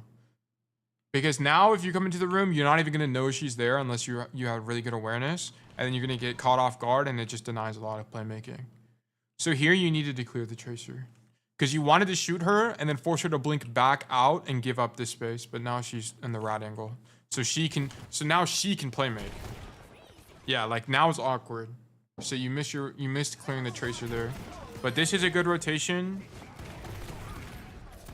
Now this is too close. Your proximity is bad. So good rotation. Boom. Don't walk forward here. You want to go wide here, Montana. You want to go wide up the staircase and do this. I don't understand why I should clear the Tracer there. I thought normally she's a distraction meant to be ignored. It's just because in this situation, it was convenient for you. Is the thing. So in this situation, boom, boom, there. You guys are going to push forward anyway. Like, you're going to push forward. You're generally not going to come to this side of the map as cast. Not because it's bad, but just because this side is stronger. You clear her because it's on the rotation anyway. Like, you want to end up here anyway. So you might as well clear her out. Because going left is on my way anyway. Yeah, exactly. It's convenient. Yeah, it's literally just because it's on the way. Yeah, you don't want to chase... Yeah, tablecloth's right. You don't generally want to chase Tracer. Yeah, it's just... It's like... The cost for this versus the value is... It's very much in your favor. From spawn, should you go left is better? No, don't go this way. Don't go this way. Because the problem is... I mean, sometimes you'll flank this way, but depending on where the enemy team is staging, you'll find that, like, if they're playing a Sojourn, they'll just spam you out and you can't finish the rotation. And you just waste a bunch of time. Double GM coaching. Yeah. I mean, it helps that tablecloth is here because you know I'm not lying to you. I'm telling the truth. Yeah, I would have cleared her because it's just on the way anyway, right? I'm going to go this way anyway, so I might as well clear her. That's kind of what it came down to. Like, if the Tracer was here, like, for example, Montana, if the Tracer was here, I would tell you, poke her out, but don't chase her because you don't really want to be on this side of the map. Sometimes you'll be on this side of the map because there's not a lot of playmaking you do on the left. It'll depend on the situation, but yeah, like, I wouldn't tell you to come clear out the Tracer if she was right here. Like, I would tell you to ignore her. But because she is left side, yeah, clear. Is what it comes down to. But the rotation is good. Like, I like the idea of the rotation. I like you trying to kill the Ashe. It's good. And then, yeah, on this, just don't walk forward. Go wide instead. It's just better. It's just better. That's all this was. Because there, if you go wide, you can go up the staircase, and then you can go for a flank. Like, I've done this play a bunch of times before. I mean, it's just, you have more options. And the only reason you die here is you're so close that this 5 orb is really easy to hit. And then you're just dead to zone. That's all that was. But yeah, like the reason this game feels so good is because your macro is like nearly perfect macro so far. Like really high agency, good angle taking. Like I love to see this. Here, I'm going high ground. I mean your tracers or your maze on high, so maybe not. I'll probably actually stay in main. Or I mean this is fine too. I actually like this. I gotta head to bed, bro. Thanks for tuning in, Tablecloth. I always appreciate you, bro. 5 big booms for the big beast in chat, of course, bro. This is a good play. I like this a lot. But this is a situation where you need to look through the wall. Boom. Before you swing again, just look through the wall again and see what's happening. Okay. See, your Mei died. They're kind of stuffed on the angle, and then swing. So here, use your critical thinking. Do I want to just rat here, or do I want to swing? In this situation, probably, I mean, it's kind of 50-50, but I think swinging you can argue for. So I think it's fine. And then just live. Perfect. Look at this. Look at this. Because you just, then this is what I was talking about earlier. Sometimes you'll just swing and then unswing, and that's all you can really do. Instantly force them out. They all back up, not because your team is respawning. It's because of you. It's literally because of you, right? So here, now you rotate back out. You just made actually an insane amount of space. They try to come clear you, but you're just way better and rotate out. This is perfect. This is actually perfectly well done. Like, this is great. I mean, I probably wouldn't have fallen back main. I'd probably jump up the grass and come top here. But this is just great job. Like, that was really well done macro. And then honestly here, just go back on the angle. I think your problem here is you dropped. You probably should have just jumped up top here. But because you dropped, now you're stuck on this side, and there's not a lot you can do. Like the playmaking happens on this flank here, like as you just did. Like I think it's fine. Or sorry, that's what you want to do. But now you're stuck on this, so if this fight were carryable, it's just like way more, yeah. Like I like the idea of the rotation because the reason you want to cross is because you just can't do anything on the right side. There's nothing to do on the right side. Like, but. The problem was not the cross. I mean, it's bad. The cross was bad, to be honest. You're just way too close to people to even be able to cross. But the problem was that you dropped after they pushed. Like, you needed to just, like, kind of stand here, wait for them to leave, and then either go back to the angle or jump up and, like, come high ground. Is what you needed to do. But your idea is right. Like, you want to be on that left side of the map. Yep, and then rolling out high ground is the best rollout, so this is good. Clear the tracer out the high ground. Perfect. This is like excellent. Now she can't wrap behind your team. Go back up the stairs. Perfect. Perfect. Perfect. Go wide left here or stay in main. Either one. Yeah, I would not stay on the high ground. The problem with this high ground is you're just going to get outranged. You're going to get outranged by literally everybody, bro. Everyone and their dog. Kiriko outranges you. Ashe outranges you. Zen outranges you. Even Orisa outranges you here. I would not be swinging high. I would have like come back out the high ground, but drop left like this. Boom. And then I'm looking for this rotation. And to shoot them in the backline. But also notice that if you made this rotation, you would have also coincidentally cleared the tracer. And this happens a lot, is you just deny the angle. Like, Numbani, this point is really hard to carry if you're standing in main. Like, you have to find this rotation like this and try to shoot someone in the back. Or you have to, like, look for a rotation like this to shoot them in the back or come this way. That's how you carry this point. So I don't like you being on high ground. You also took a bunch of damage, which could have, like if you had a Kyrie on your team, this could have forced Suzu. This could have forced a bunch of cooldowns. So I don't like that. Like, I would not be on this high ground at all here. Wait, where are you? Wait, what are you standing on? I actually didn't even know you could do that. I'm gonna be honest.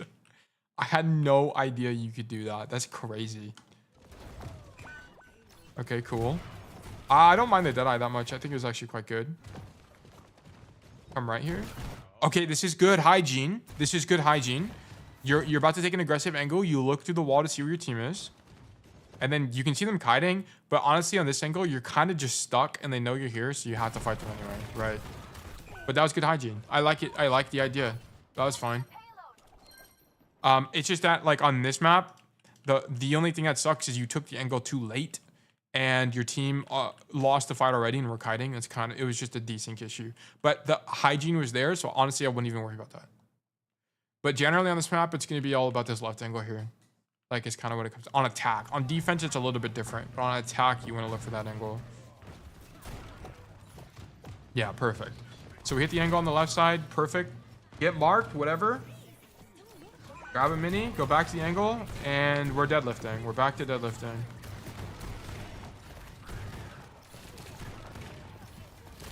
Okay. Or whatever. Is there some micro we could have looked at here? Let me see.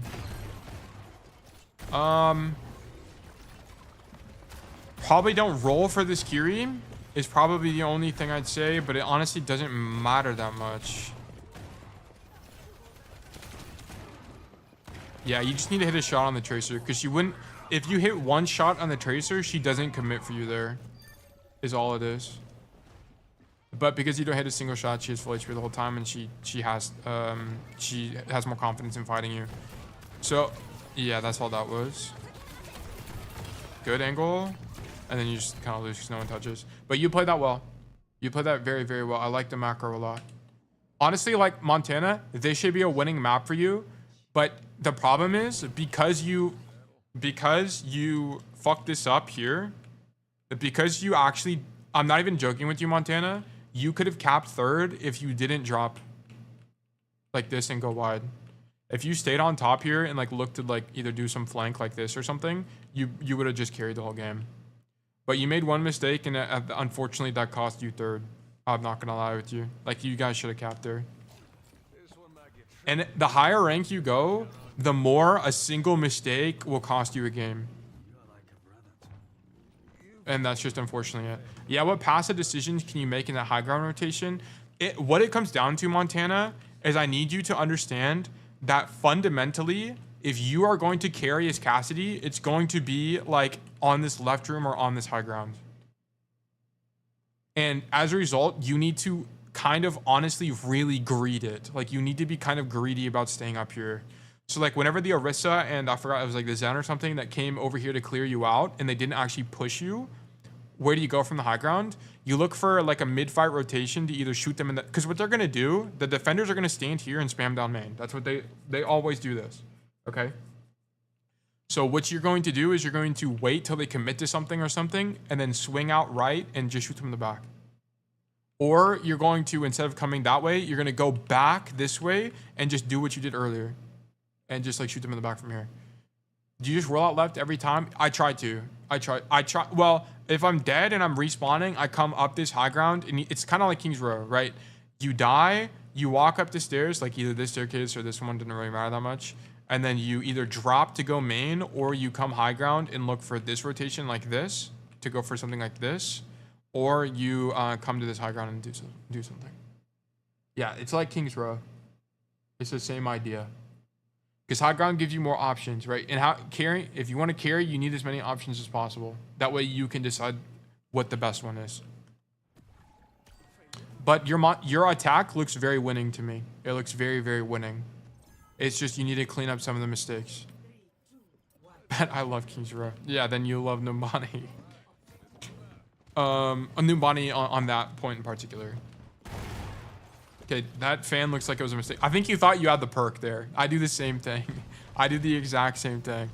I'll be like, fuck, I forgot I don't have the perk anymore. Okay, here. Okay, mark high. Okay, so the problem here, this is a little bit unfortunate that you just happen to have bad timing, but part of the reason you want to play the angle here is you want to deny rotations like this from Tracer. Because the problem is, if this Tracer gets in, it's really bad for your team. It's really bad for your team. So this is just kind of unfortunate that this happens. But like, just know that part of the value of playing here as Cass is that you stop rotations like this from Tracer. Because that guy's going to get behind you. And I predict that she's going to end up deadlifting the fight because she's just behind you. Yeah, so okay, let's look at the macro, like let's zoom out a little bit here. So you accidentally let the Tracer in, and as a result, you're not in main. I mean, it doesn't, your Genji still would have died, to be honest. Yeah, fuck, it just sucks.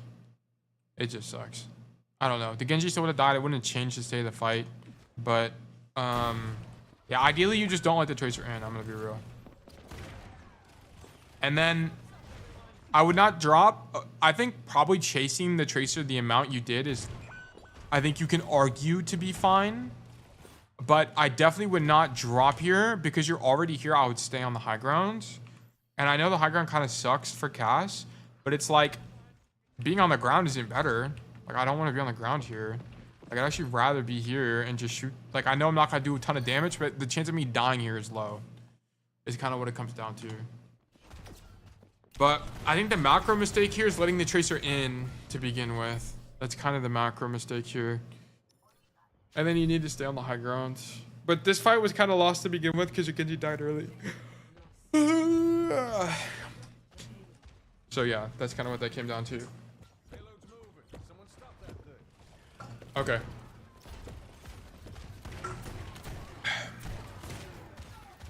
Okay, here we're in main. Shoot the Ashe, whatever. Shoot the Orisa. There's not really a better angle here, to be honest. So here I would not be swinging wide. Here I'm not actually backing away from the corner. I'm actually still playing the corner. I'm playing this. I know the Orisa's pushed up, but the thing is, you can either roll into this room like this, and it's actually really easy to get away, or you can play here. Should have probably just watched the bot angle more, at least when the Tracer's more likely to be there. Yes, that's what I do. Like, if you watch me play, what I do is, like, I sit here and I, like, look coast, no one's coast. Look under, look this way. And if I see them push up, maybe I'll, like, stand here and jump and shoot them or whatever. But I really look for this. Should he climb the green to call him? I mean, yeah, I guess you can jump here, and play right here. I mean, I don't really do this, but it's more because I just never thought about it. Not that it's not good. It probably is fine. But the reason I like playing here in general is because you can roll through the doorway, and it's actually really easy to live on the angle, even if they are pushing up. Because here, like, you go wide, and you're just so susceptible to poke. Like, you're just going to take a bunch of poke here and demand resources. Like, here you don't die, and you actually don't even get any healing, but the problem is you would have demanded healing. And yeah, we just don't really have any pressure. Like how we have pressure on this fight is you just play the pillar. Like, you need to be playing here, shoot them, and then roll backwards through the room, and then get out. Is like kind of the play. But you could also stand on the green and play like the cover there if you want as well. That would also be fine. Good rotation. This room is also really good on defense too, so yeah, I'm glad you use it. Perfect. Okay, now get aggro. Match your tank's intention. Okay, like here, your tank is gonna poke. You need to be poking. You need to be here. Boom, boom, boom, boom, boom. Okay, now rotate out. Rotate to here. Boom, boom, boom, boom, boom, boom, boom, boom, boom, boom, boom, boom, boom, boom, boom. Now rotate out. Okay, through the room. Come this way, and then come back out this way, and then maybe rotate this way. Boom, boom, boom, boom, boom, boom, boom, boom, boom, boom, boom. Type shit. You know what I'm saying? Like, that's type shit. That's how we should be playing this. Okay, I don't really know about that Deadeye. So this Deadeye is bad. Look, it's bad for a few reasons. I mean, you did just see Jav. So maybe it's not terrible. The only problem is the proximity is bad. That's kind of the only issue with it. I think Deadeye's fine. Don't worry about it. Deadeye's fine. There's a world where it's good. I think maybe, like, the only thing is, like, man, how do we carry this fight?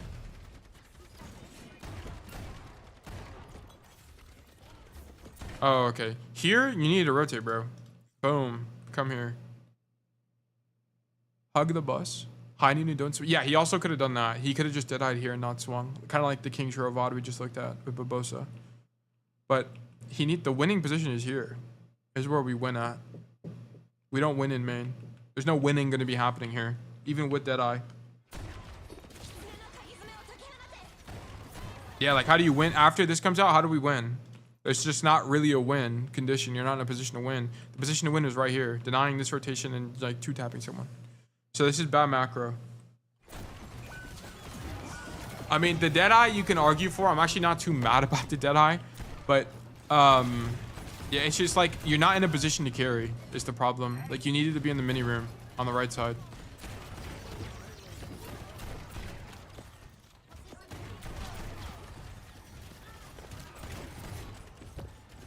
Okay, so the problem on Numbani third, it's not that great for cast because the issue really is that this angle just sucks really bad. It's not that good.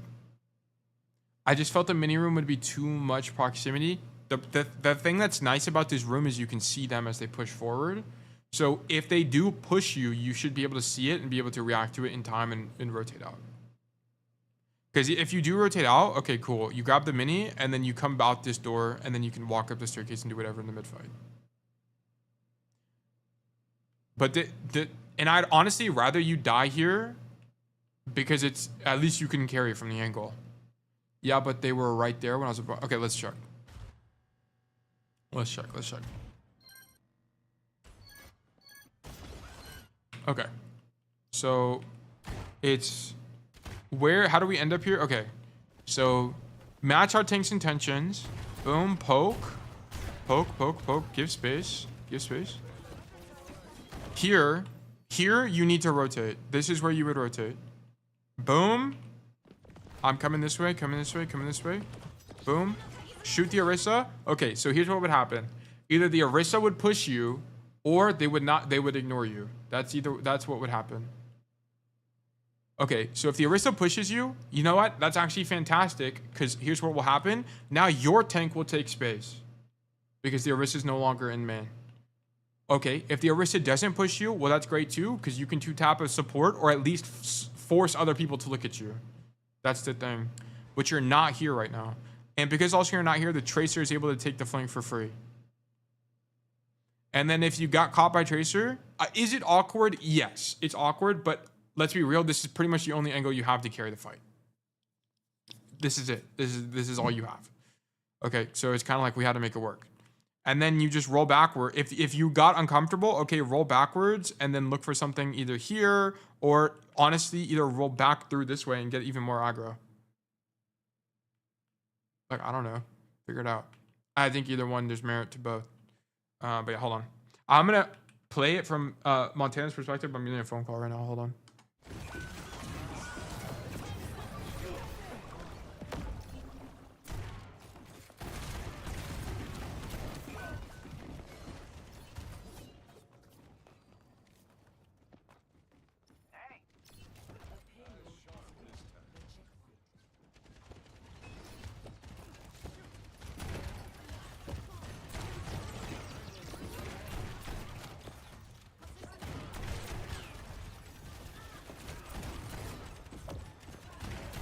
Okay, sorry. Okay, that's done. Okay, yeah, but that's kind of what that fight came down to. It's like if we were gonna play make, it had to be on that angle, and you were just you missed the window to rotate there. But yeah, the problem on third year is there's not like main is kind of your best angle, unfortunately, on this map. Because it's in your effective range, like it's not terrible, but it's more because the other angles are just out of your effective range or too isolated. Okay, the roll here is a little bit unfortunate. Here, you need to read the body language. This guy is gonna ult, bro. Has an Orisa ever done this and not ulti? And just know that the range is so long that you just need to hold it. Just hold it and then roll like right now is when you would roll basically to get out. That's kind of what that comes down to. You needed to read the tank body language there. Good angle. Okay, I'm really risky Deadeye because there's a good chance you die, but whatever. Yeah, my Orisa's while I anticipate her ult. Yeah. Yeah, you just gotta read the body language. Oh, do you lose? Oh yeah, you guys didn't cap. Oh yeah, Montana, you could have won this game. You could have won this game. You needed, unfortunately, you needed to play nearly perfectly, but you definitely could have won. For sure. We could have had a little bit better macro. But I think the performance, like, generally pretty good. This just happened to be one of those games where a single mistake is everything. It's just, and I know it sucks, but that's just what it is sometimes. Your team just needs you to be perfect, and we just didn't do that this game. I heard you mention tank sync a bit. You're pretty good at it, so I wouldn't worry about it too much. I was just mentioning it more because like other VODs in today's session have had it been mentioned. But just one principle of Overwatch in general is like you want to match your team's intentions, right? If your team's even if it's bad sometimes, right? Like there's one of the first VOD I did today on Nepal, the Cassie player didn't follow up with the Genji Blade, right? So like you just need to see what your team is doing through the wall and match what they're doing. If they're kiting, kite. If they're not kiting, then don't kite. Okay, whatever, stuff like that. Montana, for you, I think it's more map specific stuff. It's more like if there's an angle that's really good for you, like here on Numbani, I need, you know, because you can play make here, I need you to try to greet it as much as you can, like reasonably. Like it might take some limit testing from you, but you really needed to not drop here. Like this was the defining moment of the match. And because you dropped, it just cost you the game, unfortunately. Because as a result, you lost like 2 fights in a row, and then you weren't able to cap third. You didn't have enough time. So that's honestly just kind of what it came down to. And then on first point here, you needed to mark the angle more. Like maybe just like, I mean, it is unlucky. Like if we just looked at, like just be more aware that part of the value of playing this position is denying this rotation. The under rotation.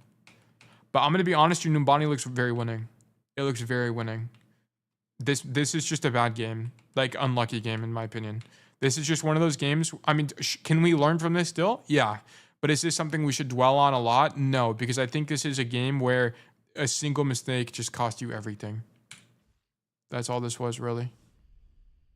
But thank you for the code, Montana. I felt this one was quite insightful, actually. Okay, great. Perfect. I'm glad it was helpful. But I like the macro a lot. I think your micro was good. There was a few angles where you overperformed on, but I think it was generally good. I like the VOD. Perfect. Glad you guys enjoyed it. Okay, we have Jared's or Chuma's we can take a look at as well. And then we do have Montana. We do have some more from Montana. Actually, I might do another Montana one. Montana, do you want me to look at Eichenwald? Or Hollywood. I think this Hollywood one is still working. Still probably fine. Do you have a preference? I'll just do one more of the 3 you have.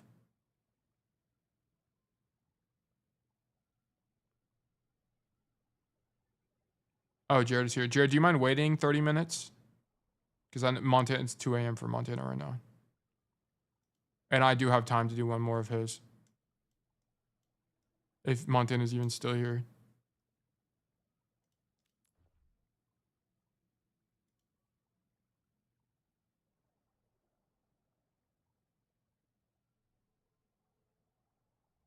Bro, what is going on? Is my internet dead? Let me in the practice range, bro. All good? Okay, perfect. Montana, do you want me to do Eichenwald or the other one? What was the other one? Hollywood.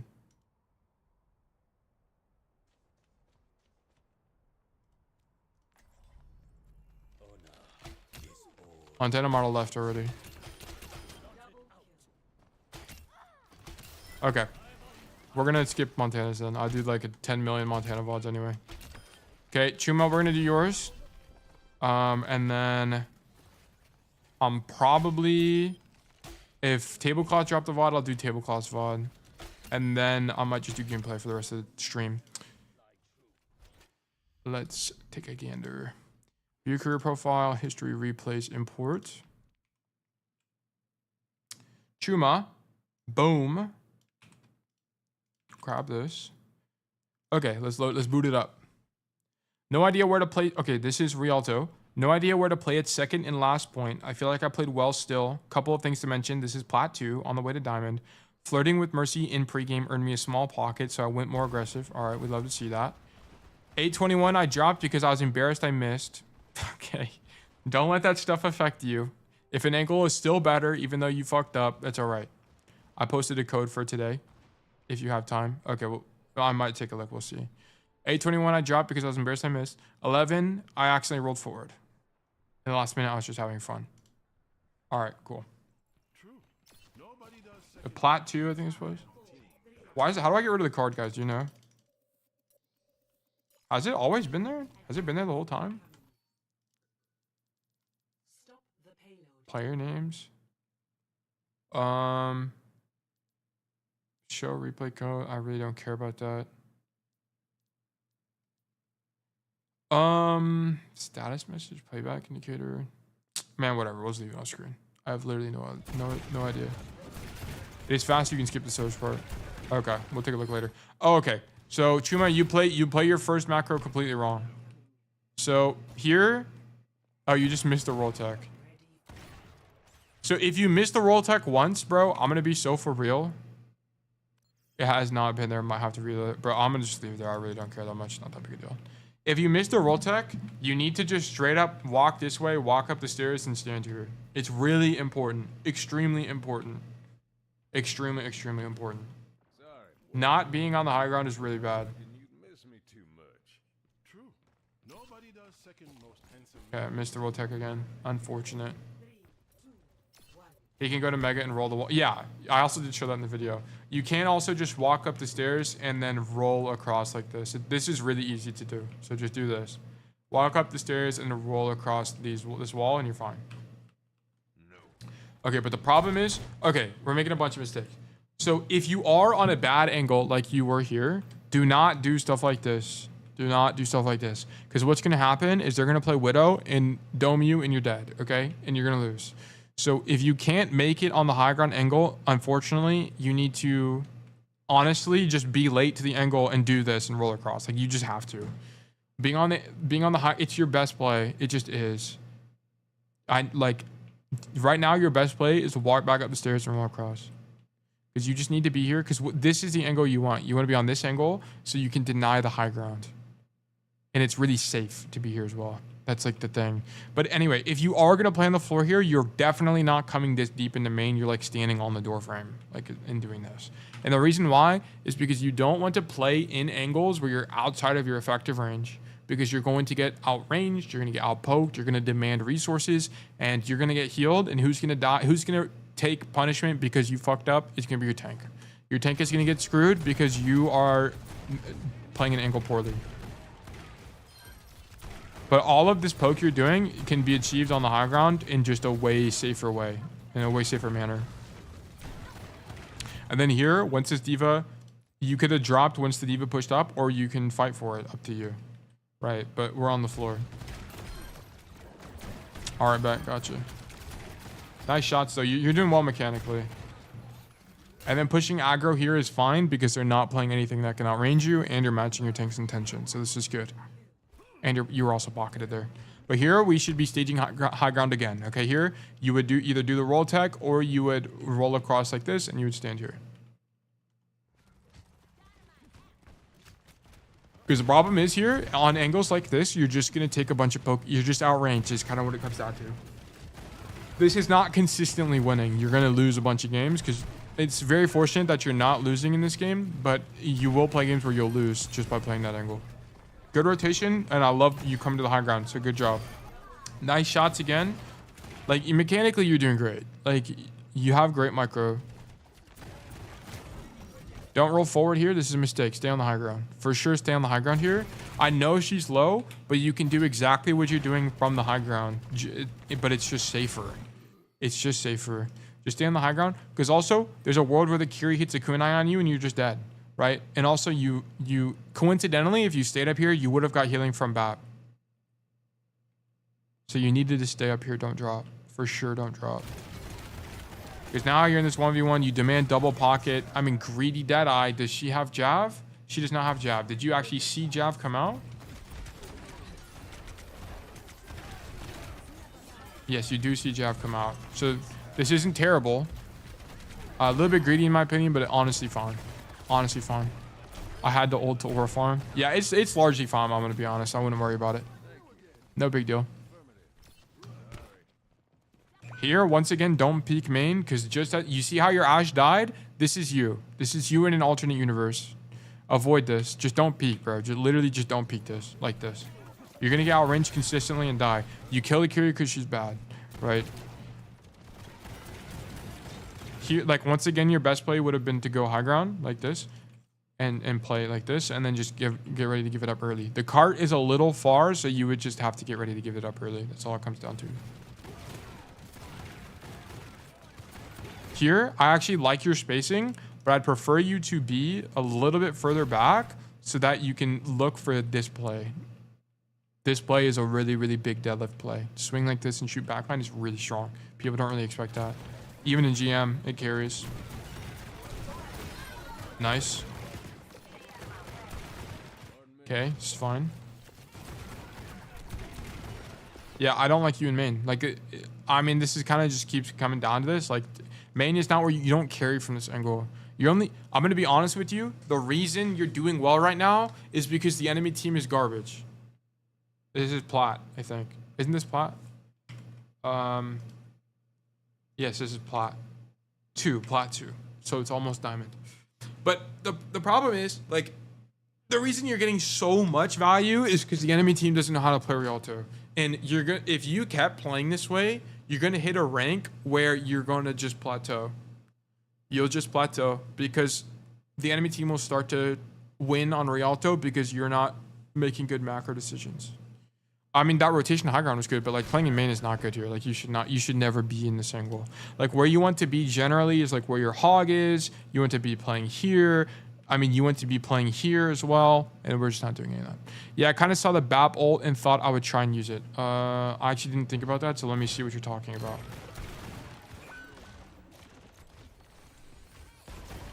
I'm going to be honest, I just wouldn't worry about it. Yeah, I just wouldn't worry about it. Sometimes you'll be in situations in Overwatch where even if there is an ult you can use, like a window, like a Kitsune, I promise you the angle is going to be stronger in most situations, in a lot of situations, right? Like if we Kitsune rushed right here, I'm going to be honest, I would rather you, instead of going and playing with the Kitsune, just swing the angle. Because what are these guys going to be doing? They're going to be kiting from the people in Kitsune rush, and then you're just on the angle and you just drop a quick 2-tap and kill somebody. It's way, way higher value. So like in this situation, this is less about using the window, in my opinion, and more about not understanding the strength of angles. Overwatch is one on the angle. So I needed something like this. Okay.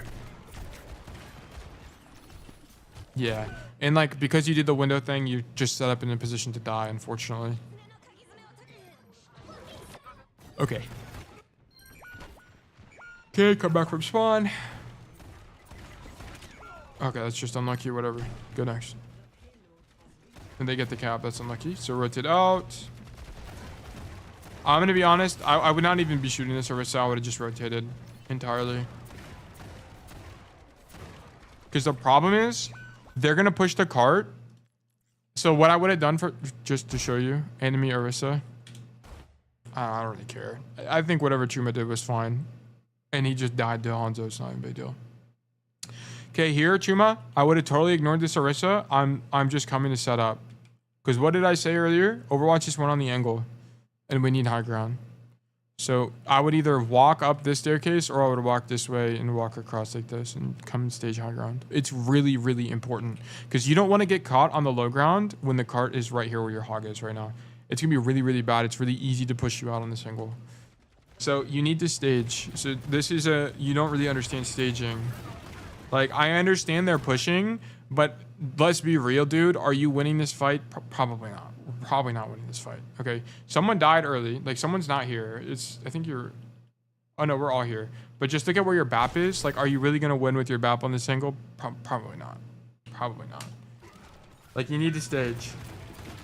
Yeah, and your BAP died. Exactly. Right. Like, we're not going to win this. I like the idea. Like, I like your idea. Like, take the angle when after they push. Perfect. Like, you understand rotations, which is good. You have a good macro foundation. But I need you to understand that you need to, like, there are points in the game, like on Rialto's second, for example, you just have to go high ground. It's just better for you. Why is high ground better for you? Well, it's infinitely harder for the enemy team to clear you on this angle, right? So if they want to commit to clearing you, they have to use cooldowns to come up top, or they have to rotate through the staircase and take this long ass rotation to clear you out. Okay, it takes forever and it's expensive. But because you're on the low ground, it's really cheap for them to kill you, right? They can just jab spin in and you're dead. Or you're going to demand pocket or something like that. It's just way, way cheaper. Also, these angles it's really easy to just get a quick kill and live on killing people from here. But also part of it is that if you are on the high ground, you also deny the high ground from the enemy team. Because one of the win conditions on this like second point of Rialto is that you as the attackers have control of this high ground so that you don't get flanked. That's part of the win condition. So you just kind of don't understand the Rialto second macro. Like I just need you to be on this high ground. Like you just need to be there. Sometimes you'll be on the floor because like you'll get pushed out or you can find a good timing on a rotation, but you just needed to get there earlier. I mean, you go there now, like you understand the value of it, I guess, but you just didn't see the value in being there ahead of time. Like I needed you to stage properly. Bad blind Deadeye. Bad blind Deadeye. Don't do this stuff. See them. I need you to see them and recognize that this in your mind, is this going to be a good Deadeye or is this going to be a bad Deadeye? You can see them rotate out. Would you still take high if they're playing high mobility heroes? I can take it in a second. Yeah, I would still go there. Because here's what you do. If they're playing something like Genji Pharah or whatever, you just stand here and you shoot them and you stop them from making a complete rotation. And sometimes you'll kill them anyway. Because also keep in mind, if they are playing like a Genji or something like that, it's hard for them to get support here too. Because the Kiri will have to come into cooldown. Bap will have to jump here, whatever. And you make it expensive. You make it expensive. But also, let's say they're playing stuff like Genji. How is playing on the floor any better?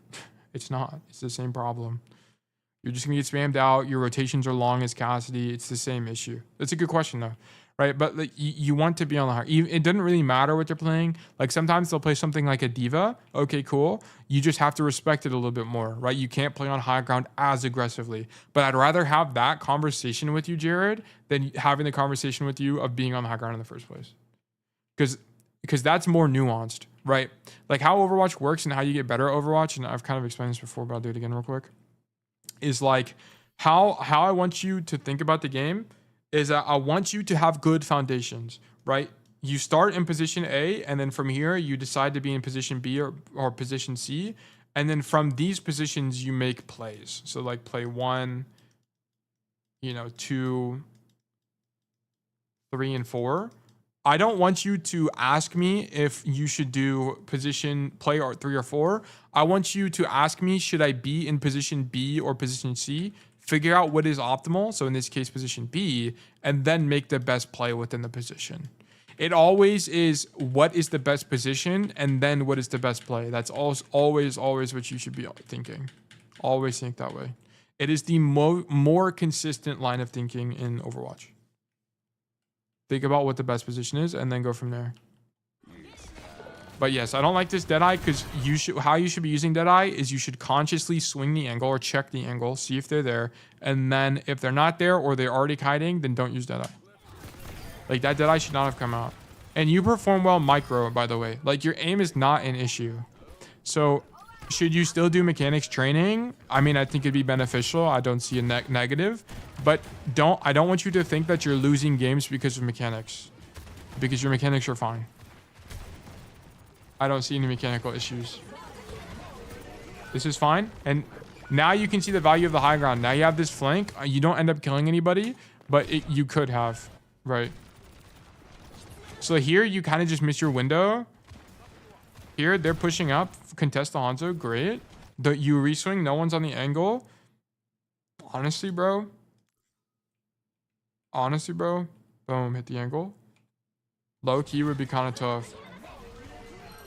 But honestly, I'm going to be real. You're kind of destined to lose this fight. Your team... This is just a fight that your team lost. I'm going to be real. Not really a lot you could do here. But the thing is, you weren't the reason you lost that, which is great. So good job. Okay, playing main. Shoot Orisa. Nice flash. Okay, I don't want you in main. I like the Deadeye, or at least the idea of the Deadeye, but I promise you, come here, Deadeye here. It's way better. You generally want to Deadeye in this location because especially when the enemy team is pushed up, it will force them. There's not a way to really kite this ult. If you Deadeye here, you lock down this entire lane of the map, which is crazy.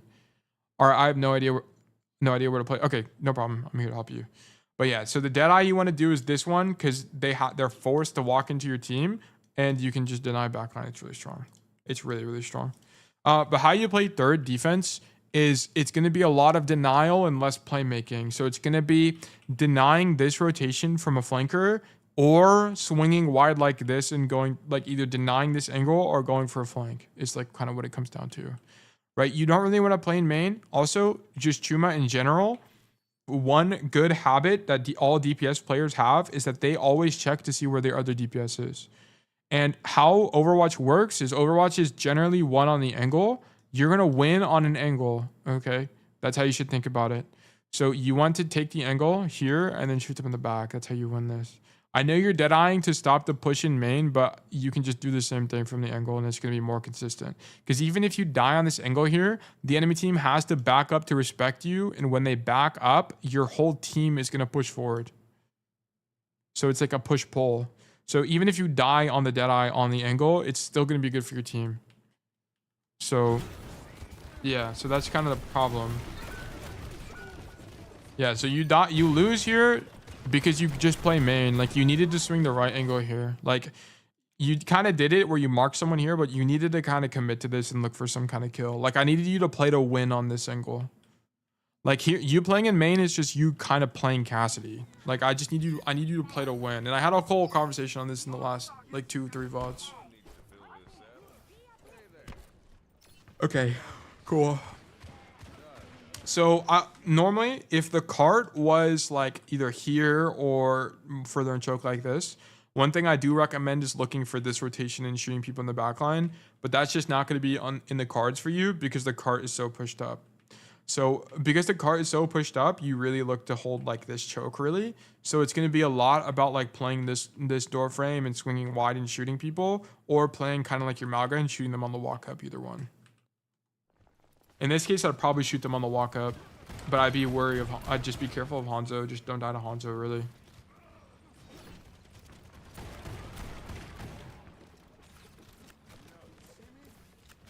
Like here, I understand you're being risk adverse, but you can do the same thing from here. Just do exactly what you're doing, but from here. Just play your life. Like if the Hanzo starts shooting you, okay, respect him. But like, I need you to open on the angle. Because keep in mind, if you're on an angle, that also means you're contesting that angle. But right now, if they do decide to, someone can come right side wide and it would be for free, basically. Yeah, like this is good. Like you have a lot of good ideas. Like you have a lot of good ideas. Like this is a good idea. Okay. I like this. Okay, I don't like how much you commit to it, right? But the idea is good. Dragon comes out. Come wide. Cool. I'm actually cool for this. I would come to this door, not this closer one. I'd come to this one. Boom. Just shoot the Juno. Just shoot them. I don't need you to roll and commit to it. Just shoot them. Yeah, this is just bad. But the idea is good. The idea is good. The execution is bad. Cool.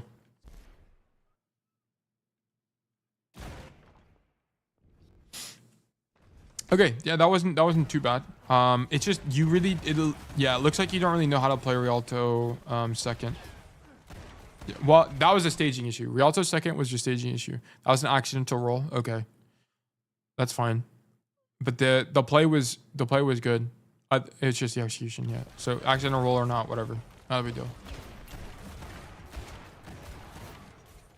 Okay, so you don't know the rollout. So always how you should roll out on this map, always, is you come bottom, come left like this. Don't use roll, just walk. Come out the bottom door, walk this way, and you're gonna come stage here. You're gonna shoot the Sigma until he rotates out, and then you're gonna take space. Okay, the problem on this map is that this first choke can be kind of brutal because you'll get spammed out by people like Ashe, and it's really easy to die in main, right? So I don't really want you doing stuff like this. I want you to go on the left rotation, and it's gonna be way more consistent. Way more consistent. Because like look here, yeah, it's just awkward. You're eating 6 spam. You're not really taking too much damage from Ashe, but you could be. Doom Genji, Doom Lucio. Yeah, exactly, right? Like here, wait, what if you get spammed or Doom jump on you? Constant doing business, I'm be real. That's also why I tell you not to roll here, because if you do get dove by a ball or a Lucio or a Doom, you can use roll to save yourself. And I know I've learned that the hard way. So just walk here, don't use roll. And then if you do get engaged on, you have roll to live. That's kind of what it comes down to. Okay, then we hit the angle here. Nice job. Nice rotation. Okay, so you know how to... This is great. This is fantastic, actually. I love this. You just had a bad rollout. Okay, don't drop there. That's just a mistake. I think that's what you're talking about, the embarrassment or whatever. Yeah, just don't drop. Stay on the high ground. But the macro is good. That was a carry from you. You carried that. Here, why are we jerking off here? I need you to rotate immediately to this high ground. You come to this high ground and you need to fight for this. So fight this Ashe right now is what you should be doing. But whatever you're doing on bridge is dumb. I don't really know what the idea is here. You're not going to accomplish anything.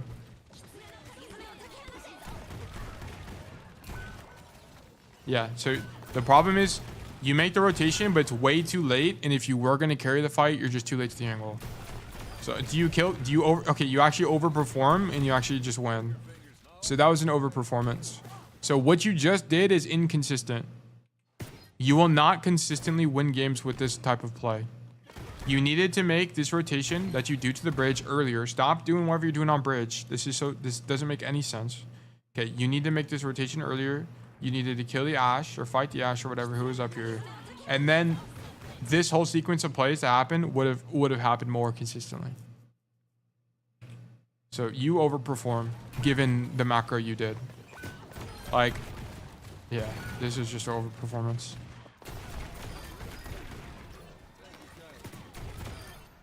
Good job though, in terms of micro. And this is what I'm saying. Your aim is good. Like your aim is fine. I feel like you honestly have better aim than me sometimes.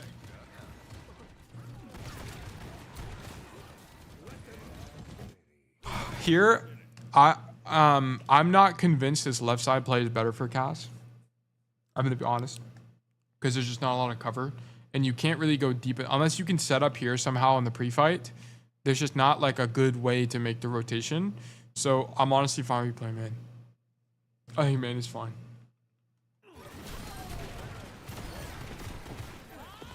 Okay, shoot Ashe, cool. Shoot Bob, cool. Shoot Moira, cool.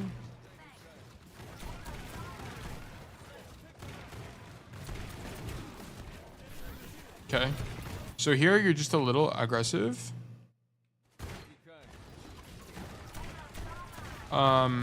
Here, I would just keep in mind where Cart is, right? Cart is just now passing the checkpoint. There's just not really a lot of reason to go wide right now. I would honestly just be playing here. And if I am going wide, it's not to this angle, it's to this angle. Because this angle, you can see them in choke clearly, and you can deny more space. You're just not really denying space on the angle here.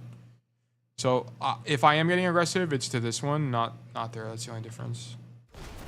Yeah, I mean, you take a lot of damage here, but whatever.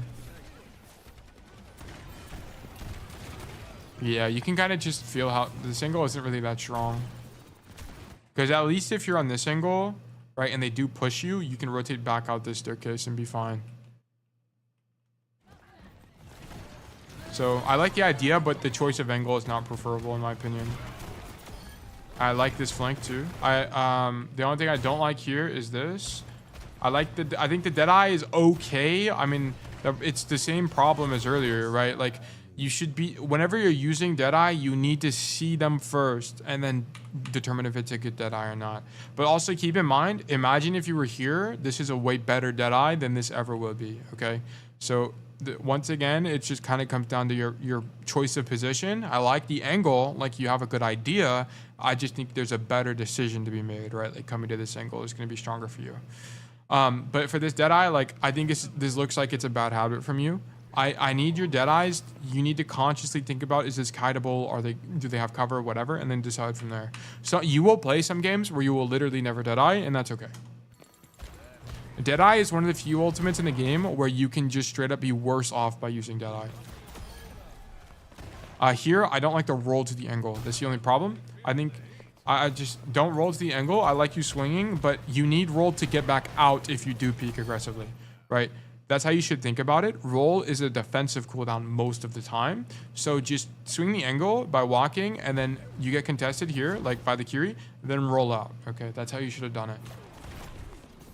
But the idea is good. The execution is bad. Here, definitely don't roll forward. What we should be doing is going wide. In Stadium, there's an item you get a buff if you don't Deadeye. Yeah, I know. That item is actually good. I get it all the time if I play Stadium. Here, don't roll forward. Come this way and open up. Once again, Overwatch is one on the angle. You're going to win the neutral fight on the angle like this. So now you're just... This is an issue of just raw proximity. You're just way too close to everybody, get greedy, and die. Okay, so you threw that. And you said the last minute you just have fun, so I'm just going to skip the last minute. It doesn't really matter. But yeah, like, I mean, this was a good macro. Like, you had generally pretty good macro here. Like, you have good ideas. I think your execution on the angle is just not good. So yeah, make sure you use roll as a defensive cooldown. Don't roll in too deep. Take flanks. Like, you have a generally winning Cassidy, in my opinion. I think you should be climbing. But yeah, thank you for the VOD. I appreciate it. Jared, if you have any more questions, just let me know, man. You can always drop them in the Discord as well. But cool. All right. So we have...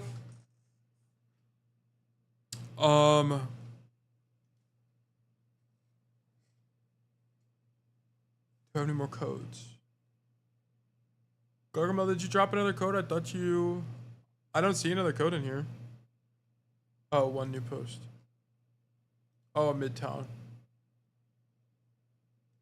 Okay, we can take a P90 God is the code. We'll take a quick look. I found it. I had to refresh the thing. I didn't realize it didn't update automatically. P90 God view. Ready for battle. Okay.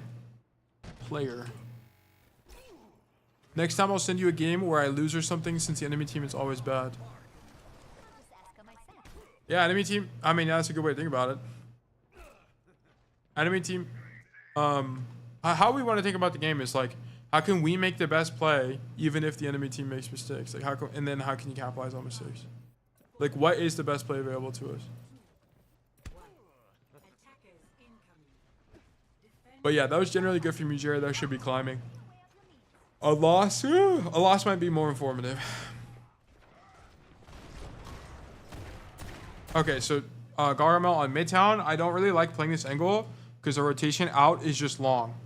That's the only problem. So like, if they do push you, you have to rotate really far into this tunnel, and then this rotation is so long. So honestly, bro, just play here. You were dropping frames. That's okay. It doesn't really matter that much. I would just play here. Because that way, if they do push, the kite is really easy, and you're still in the fight. This point is not very good for Cassidy. I would not be here at all, though, because the rotation out is just really long, and it's easy to die on the angle. You also have this, but now you're stuck on this side of the map is the problem, right? Like, if they do push you, you don't want to be on this side generally. You want to be on this side. I kite in a room with Mini. Yeah, I mean, it's okay. It's okay. It's not preferred, in my opinion. It could be... you know what? It could be good. I've just never seen Cassidy play this way, and I don't play this way. So it could be good. I see why it could be good. Because you do have the Mini. And you being on this map, side of the map, is arguably good too, because you can deny rotations. So I think it could be good. But my hunch is that it's bad for stuff like this, right? Like, you could die to the Rhine. But I mean, it's a good rotation.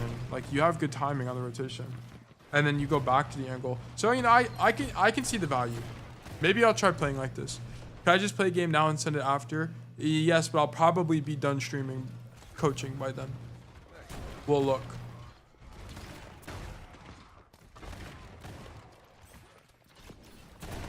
Okay.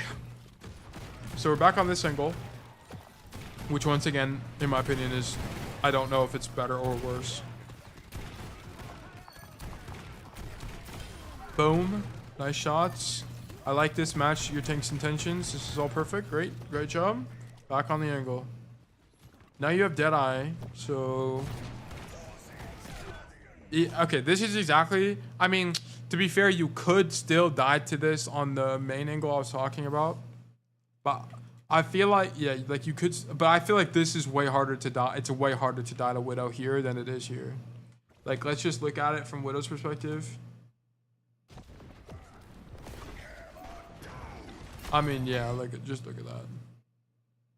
I don't know. I never get value from that. It's main. This is one of the few, like, you're never going to get value on, like, this is more of just, like, poking and forcing cooldowns. You're not winning the fight here. Where you win the fight, like, where you win the fight generally on Midtown is when the enemy team is in this position. This is where the fight is won.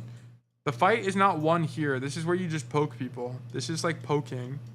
And then this is where you actually win the fight.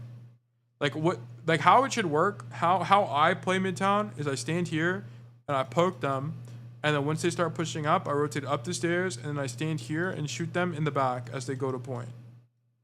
This is how you play this generally. This is how pros play this and how I play it. So I'm open to the way you play, but I just don't see pros play this way. So I'm hesitant, is what I'm saying. I think you dying to Widow here is like, you probably could have just played the angle a little bit safer. And I'm still open to you playing that angle. Even, okay, you died to Hanzo, but that's just unlucky, I'm gonna be honest. But like, like playing in main the way I'm recommending is like, you just kind of avoid dying, stuff like that, naturally.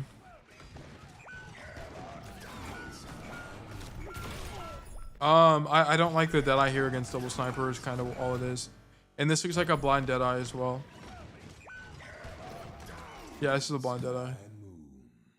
I don't like Deadeyes like this. I mean, you are close to the angle, so it's not too bad.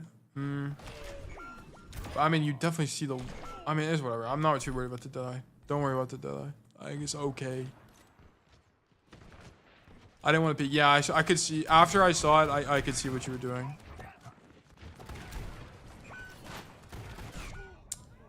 I mean, just don't peek the Widow, bro. This is out of your effective range. If you're Ashe, sure, but this is out of your effective range. Yeah, just don't peek. Like, hear what you're doing. Like, honestly, bro, the play is, like, roll backwards, come this way, and then, like, play this angle. It's, like, your play. Yeah, that was stupid. Yeah. I wouldn't have done that. Do swap? Okay, Sojourn. I'll watch the Sojourn. Okay, shoot the Ryan. Shoot Ryan, whatever. Take space. Deny that, whatever. Here, I'm going wide. Here, I'm not doing this, though. On Sojourn, I'm going wide for sure. I'm going this way, and I'm doing this, or I'm doing this, or something. But I definitely don't want to be stuck on this angle, because our team has no space when I'm on this angle. Yeah, I would have went this way, and try to make some space. Because, like, this is just not winning. Whatever. This is fine now that the Hanzo is here. This is fine. Got Dorado. Dorado should be a winning map for you. As Cass. So this all works out because the Hanzo misplayed.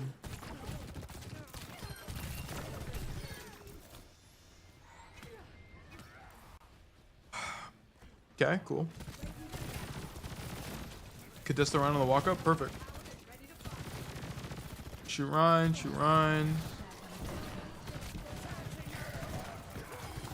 I love that slide from you. I actually really, really love that slide. And this OC. I love the OC. Perfect. Great job.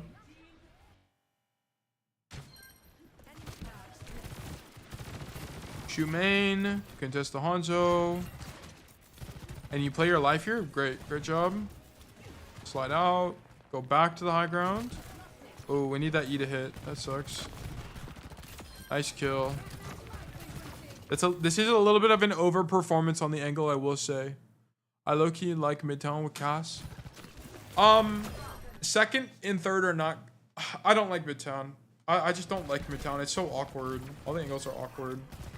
You do have some level of playmaking, but it's I just don't really enjoy the map, to be honest. Okay, your Sojourn look good.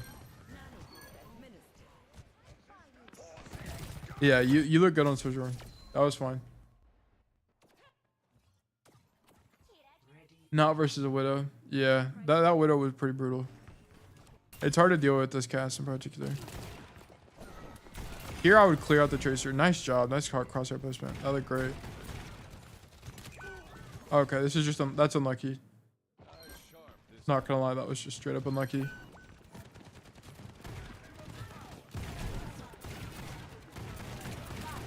Okay, I mean punish the Orisa, that's fine. Now we have space, so we walk. Okay, I don't mind this. This is fine. Okay, I mean Zarya just dies, whatever. But we live.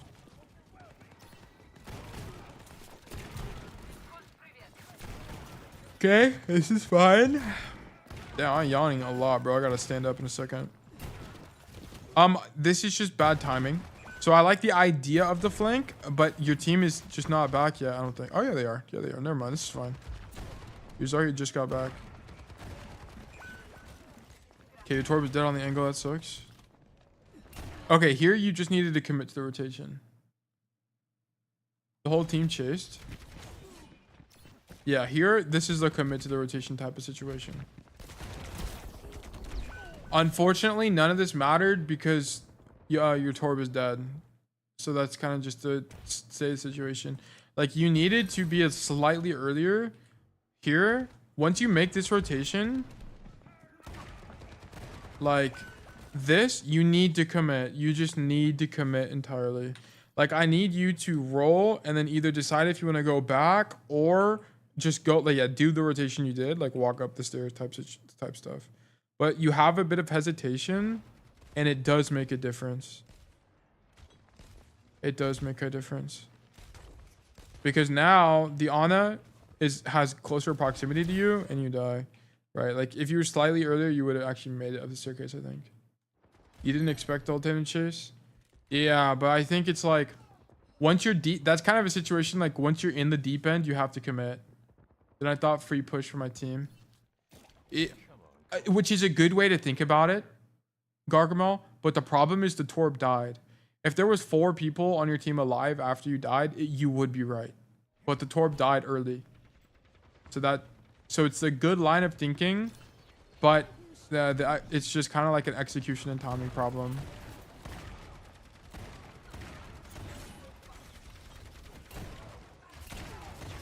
Okay, here I'm instantly going wide. Instantly going wide. Boom.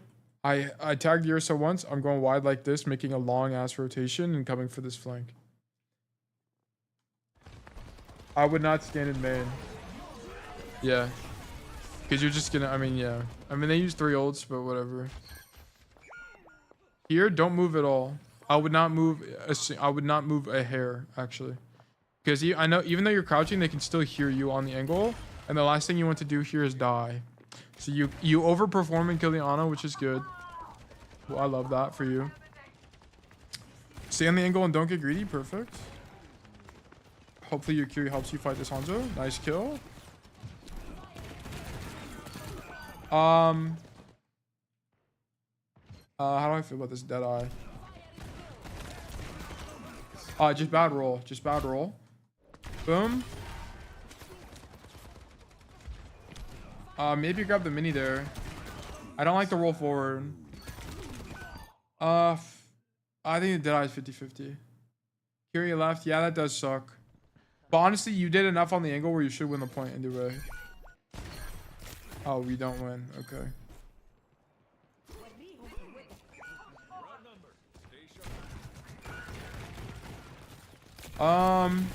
Okay, whatever. I'm gonna be honest. This is go next. This is go next. Yeah, I came back to stream. Yeah, this is a go next.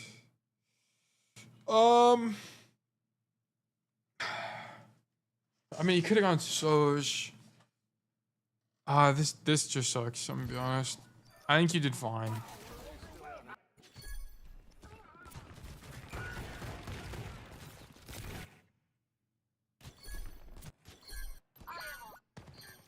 I mean, it kind of just came down to this. Like, you needed to not die to soldier here. It's like all it was.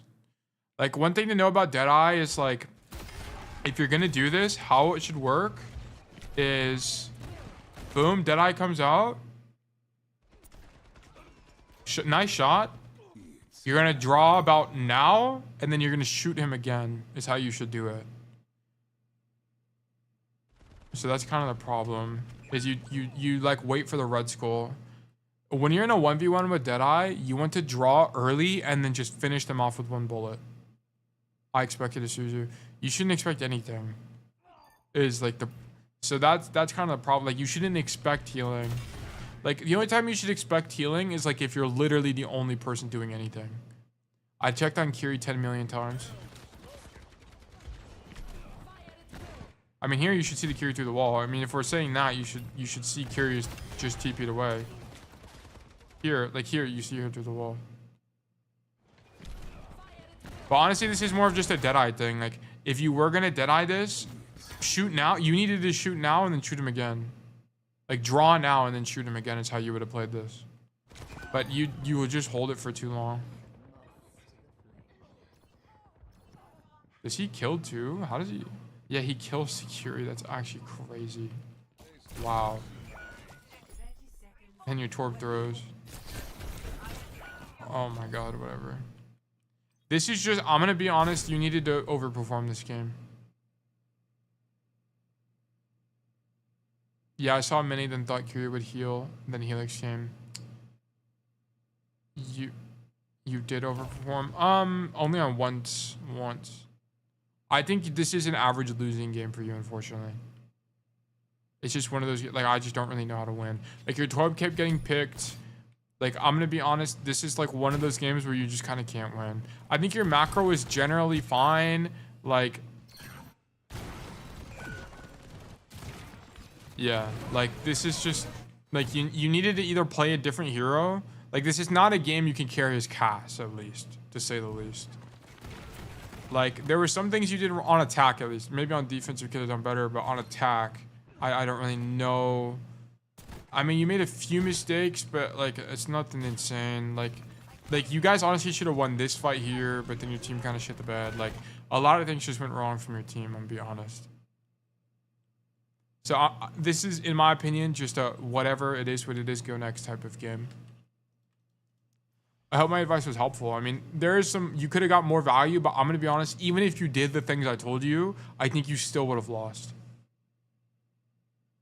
And it's just whatever. Like, even if you killed a soldier there, I think you somehow still lose on second, because you guys didn't even have a lot of time anyway.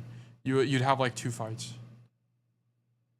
So I think that is really just a go next type of game. There's just not really a way to win that game, at least on Cassidy. Maybe on, who would you have gone? Sojourn or Tracer? Maybe winnable. Because then you can just deadlift on those heroes. But on Cassidy, I just don't know. What should I focus on? Plat is trash. 4 people get soloed by 1 or 2 players. You just win. You can't worry about the other 4 people on your team. You will have games like this one that you just had, and it is what it is. And that's why you only need a 60% win rate to climb. How many games do you play a day, Gargamel? Or how many games do you think you play a week on average? And be realistic. So much? Like, how much is so much? Because it depends. Like, you need 200 some odd games to climb. Hours? No, I mean, I don't care about hours. I care about games. How many games are you playing? Is it like 6 hours sometimes? Is that consistent, like, every day? Or no? Because, like, then you have enough playtime. Then honestly, that was just a bad map, and I'd have to look at a different code.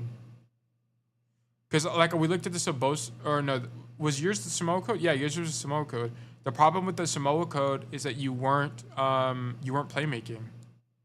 There was not very much playmaking happening. On Midtown, the problem with Midtown is that there isn't a lot of space to playmake, which is why I don't like Midtown. It's like the same problem as Kings Row. There's like no playmaking to be had. Not a lot of good flanks. It's a lot of play in main. Just main just happens to be the best angle, right? And it's awkward for you because you get outranged. It's even worse than Kings Row in my opinion for Cass. So it's like, you probably like the Samoa game you should have won. And that's because you would have playmade. But this game you couldn't have won because even if you did playmade, you still would have lost. It's like what I'm trying to say. So I think like in other games, the problem is you're not taking those high agency angles. You're not trying to find ways to break out a choke, so on and so forth. Maybe it's Samoa specific. I don't know. I'd have to see more. But yeah, that Midtown is just unlucky in my opinion. Okay, cool. Thank you for the code though. I appreciate that.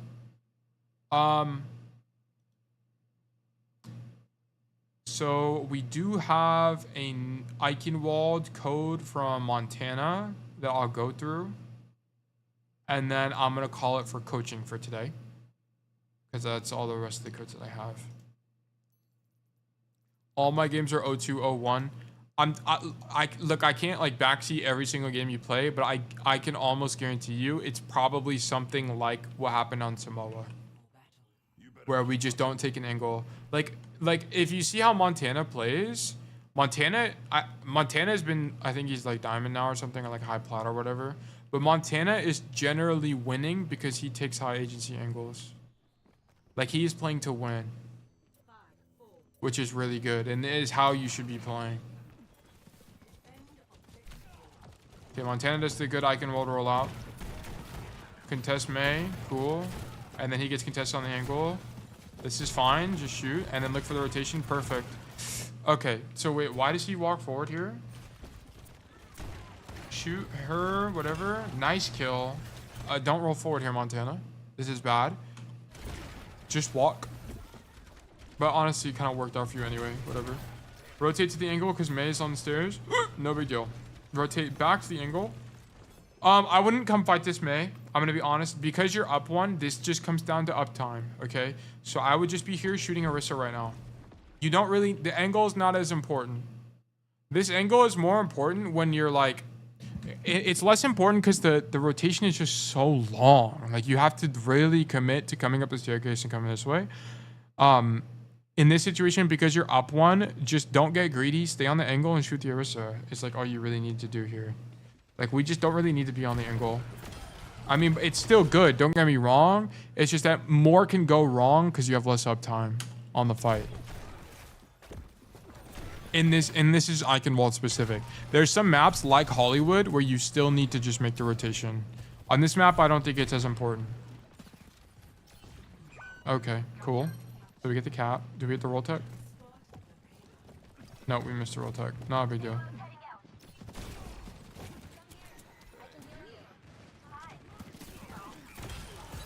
Nice kill. So this point is just really brutal for Cass. Honestly, what I think the play is, like, I'm going to be honest, I still don't have it solved. Thank you, Tail. Thank you, guys. Good luck. Of course, bro. Thank you for tuning in. I'm glad I hope I could help. I need to host third 30. Yeah, good night, man. Here, I mean, the problem with shooting tank here is that they're just going to get hard pocketed from uncontested supports, right? Like, this BAP is just going to hard pocket them. Like, you either need to try to find some kind of window to make it into castle and come up this way, or come up the left staircase like this, go through this way, and wrap left. Like, it's really, really hard. It's really, really hard to win this. How long is this game? It's kind of long. Yeah, like, this is all really brutal. Like, this is a good window because you're soldier, so I like the rotation. Perfect. And now we're in, and now we can look to make plays. Yeah, I mean, the Deadeye is like, I don't know, man. I just went Deadeye here. Like, this is like a situation where I think, like, you kind of just need to shoot him. Like, the more I've used Deadeye this patch, the more I've died to stuff like this. Like, and it's just because Cass has less HP. I think you still would have died last patch of this, though. I just think don't Deadeye. Unless you're really, really convinced you're gonna kill someone with Deadeye. Like, if they were half HP, then maybe, but you're just not gonna kill anybody here, unfortunately.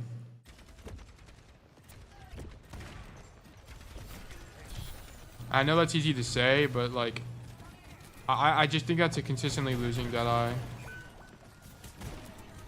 Here, I think you just need to look for the same rotation. Like, yeah, this, like, I think you need to look for the same rotation, bro. I think you need to wait, like, come here, shoot them, now make the rotation this way, and then do it. But, like, I think this is just gonna be a little bit too brutal.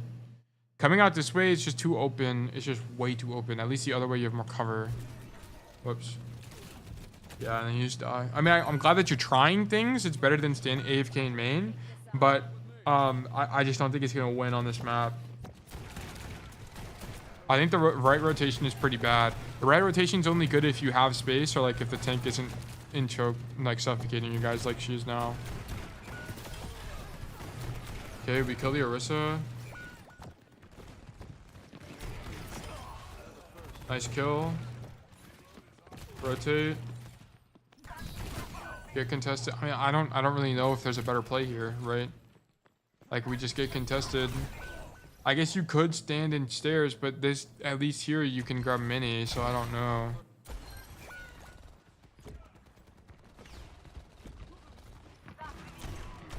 Here, I mean, if we kill it, do we have good timing? Oh, you're too early.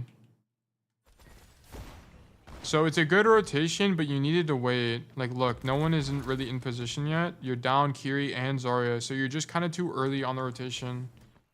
But the idea is good.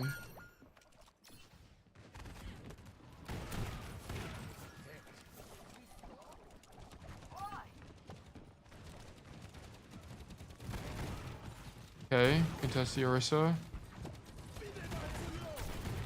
Nice. That's why Silver Bullet's good. Okay, whatever. This point's just brutal, bro. Like, you're just gonna die a lot. Nice roll tech. Okay. I mean, just bad Deadeye. Everyone is in cover already. Here, you needed cart pressure. Like, they needed you to just go cart. The roll tech was good, though. It's a good application of it. But here, I just don't like the Deadeye. Nice job.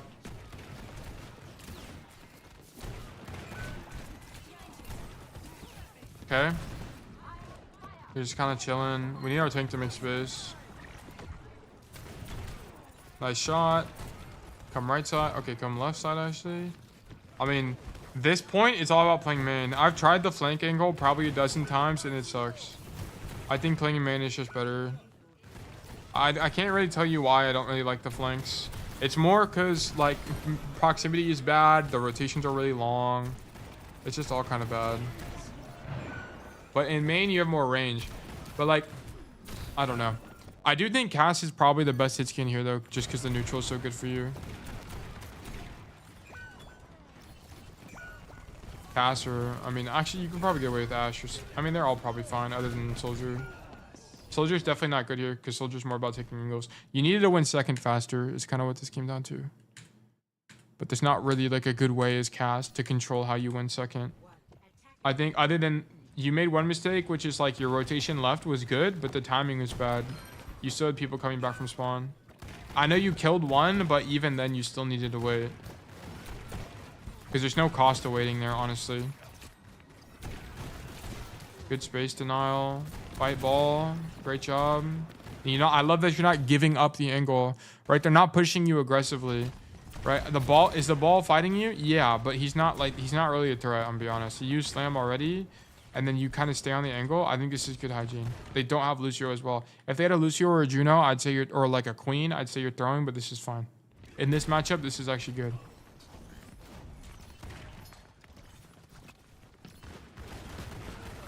Okay, I mean, that's unfortunate we don't kill him.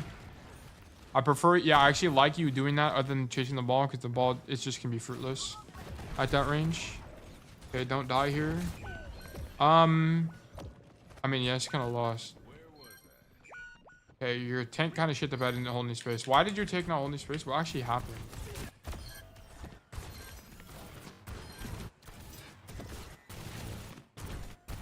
Okay, so here. Okay, your tank comes up top. Has both their bubbles forced out.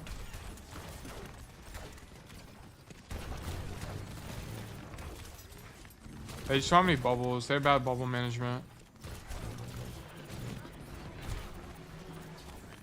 Whatever.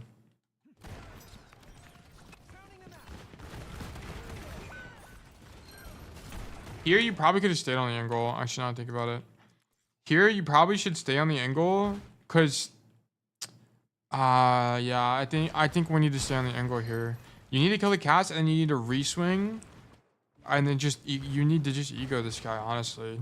And I mean, cause you can always roll out and be fine. Cause I just don't. I mean, this is a good rotation, but you just die. I don't know. It's hard for me to say. I don't know. I don't know. I think if I had to suggest something, I think you need to fight Cass. But I don't really know there. Like, if staying on the angle is the right play, I honestly couldn't tell you why.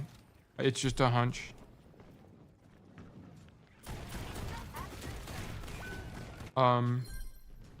Here you can hear Cass on the flank.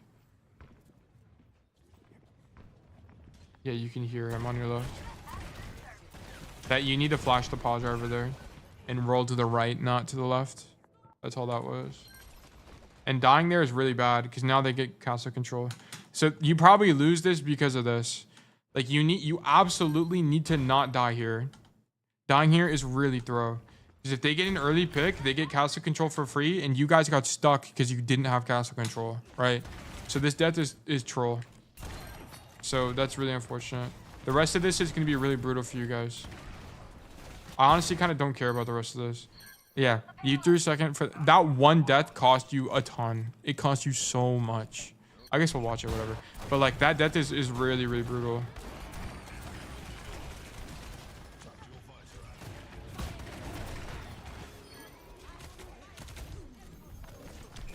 Okay, don't walk into mines. Okay, go back high ground. But yeah, because now you guys can't choke them out, right? You can't hold them in the choke. They have all of castle control. They can do whatever they want. It sucks really bad.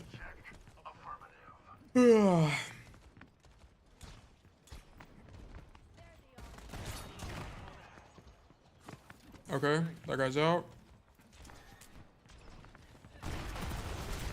I mean, I don't know. I think here, like, I normally play to deny this stairs rotation at this point in the game. Here, I definitely want to flash the Genji for sure. I mean, it's kind of just a good play from the cast. I'm gonna be honest. That's just a good play. I don't really know. I guess you could rotate to this side high ground. I mean, the cart. Okay, actually, you know what? This is probably correct. You probably should be on this side of the map because the cart is right here, and eventually, once they push cart, you'll have the high ground advantage. It'll just be better. I generally play at this staircase more when the cart is like right here, right about to be capped. This is more of like a play in the staircase type situation because you want to deny the rotation for them this way just to get the flank on you guys. So I would honestly probably have looked to make this rotation to this high ground to stop, like kind of like what your soldier's doing. I mean, I wouldn't drop, of course, but I'd be like more on this side. Because it's also like if they do push you, you can see them come up this staircase, and you can also see them come up this staircase as well. So it's a lot easier for you to contest. Wow, I have no energy. I'm totally out of energy now. I could really feel it. I haven't really eaten anything today. I ate a single pickle, and I think that's it. Okay, we go Sojourn. I would not go Sojourn here, personally. I would have just said Cass. Because Cass is really good in this last neutral fight, as long as you don't die. Sojourn, I think the thing is nice is you can roll to, or you can slide wide. Well, that's about it.